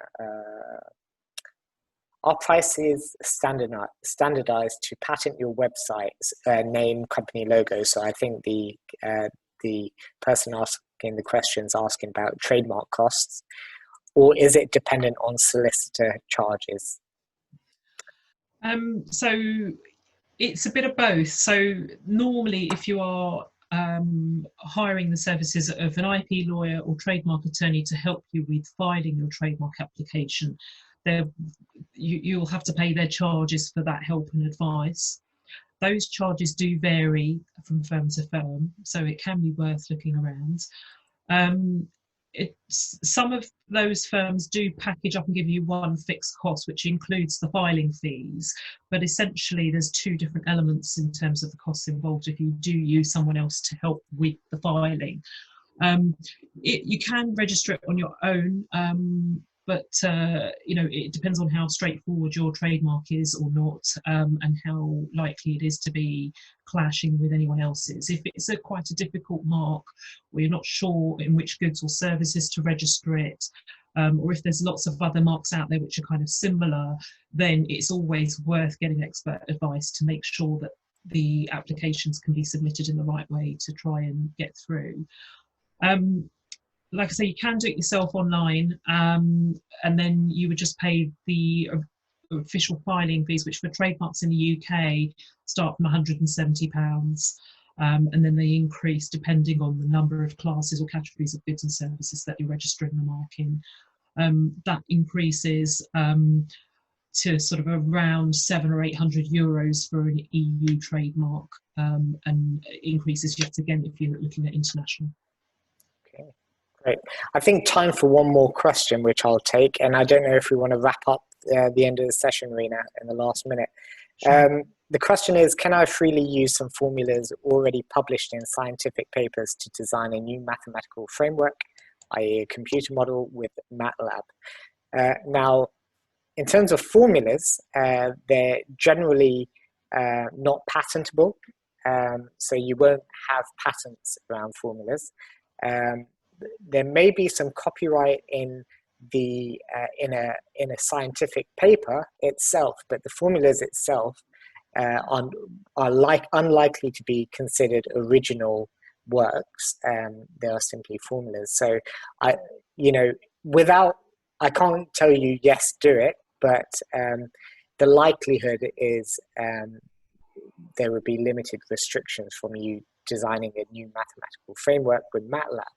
Now, there are also exemptions where people are allowed to use certain things for non-commercial, private research and non-commercial purposes. So it sounds like that might be an exception here, but it's a question which really warrants more detail. That brings us to hour, Rena. Yes, it does. Great timing. I mean, ultimately, we've seen, there's all sorts of ways of looking at and commercialising your intellectual property. It's a shame we've run out of time today, and I'm sure there are still lots of other questions that people have. And we will perhaps try and follow up with you separately if you do still have those burning questions. Happy to help if you want to reach out. So do feel free to contact us. And if anybody wants a copy of the slides as well, we can make those available for you if required.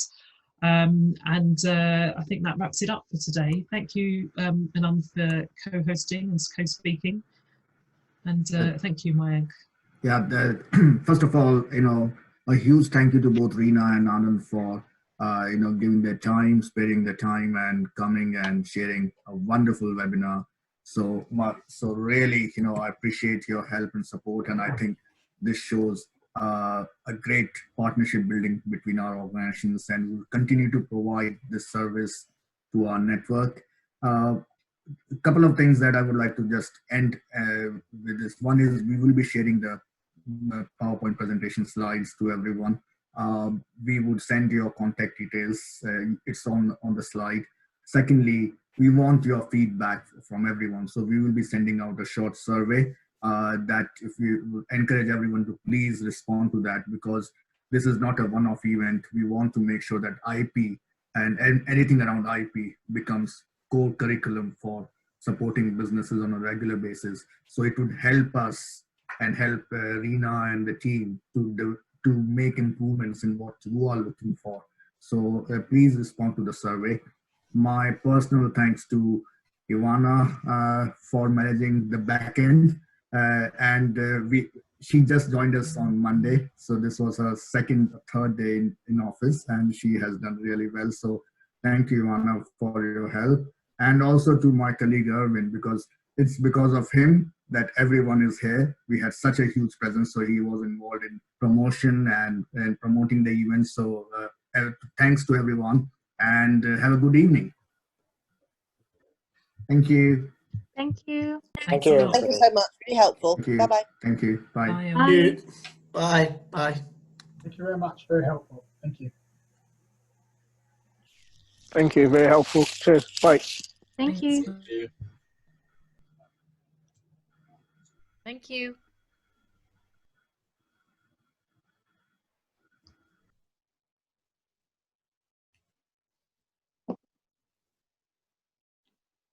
Thank you both.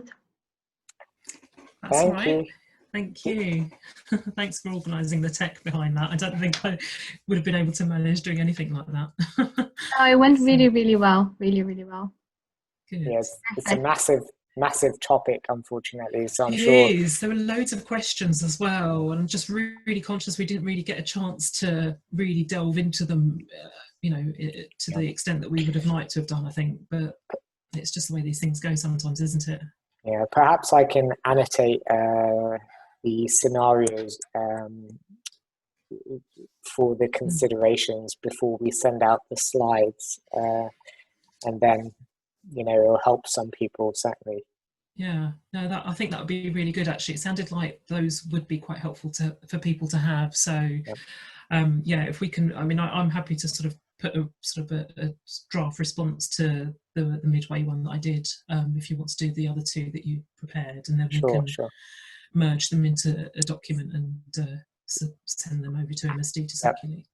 Rana, who's going to be sending out these slides? It's Hinda. So if you send it to either myself, Mayank, or Irvin, I think Mayank or Irvin, because I'm still working Mondays and Wednesdays now until the end of the month. Can you please just let them know not to send out the slides before we get in touch, because we'll be sending. I don't think I've sent over a full pack of slides because I was just sharing them anyway. So I'll hold off on forwarding those until we've sorted out the scenario answers. Okay, perfect. So I'll just email them now to let them know that you're going to be in touch with the full package. Great. Thank you. Great. Thank you. Thanks everyone. Talk to you soon. See ya. See you soon.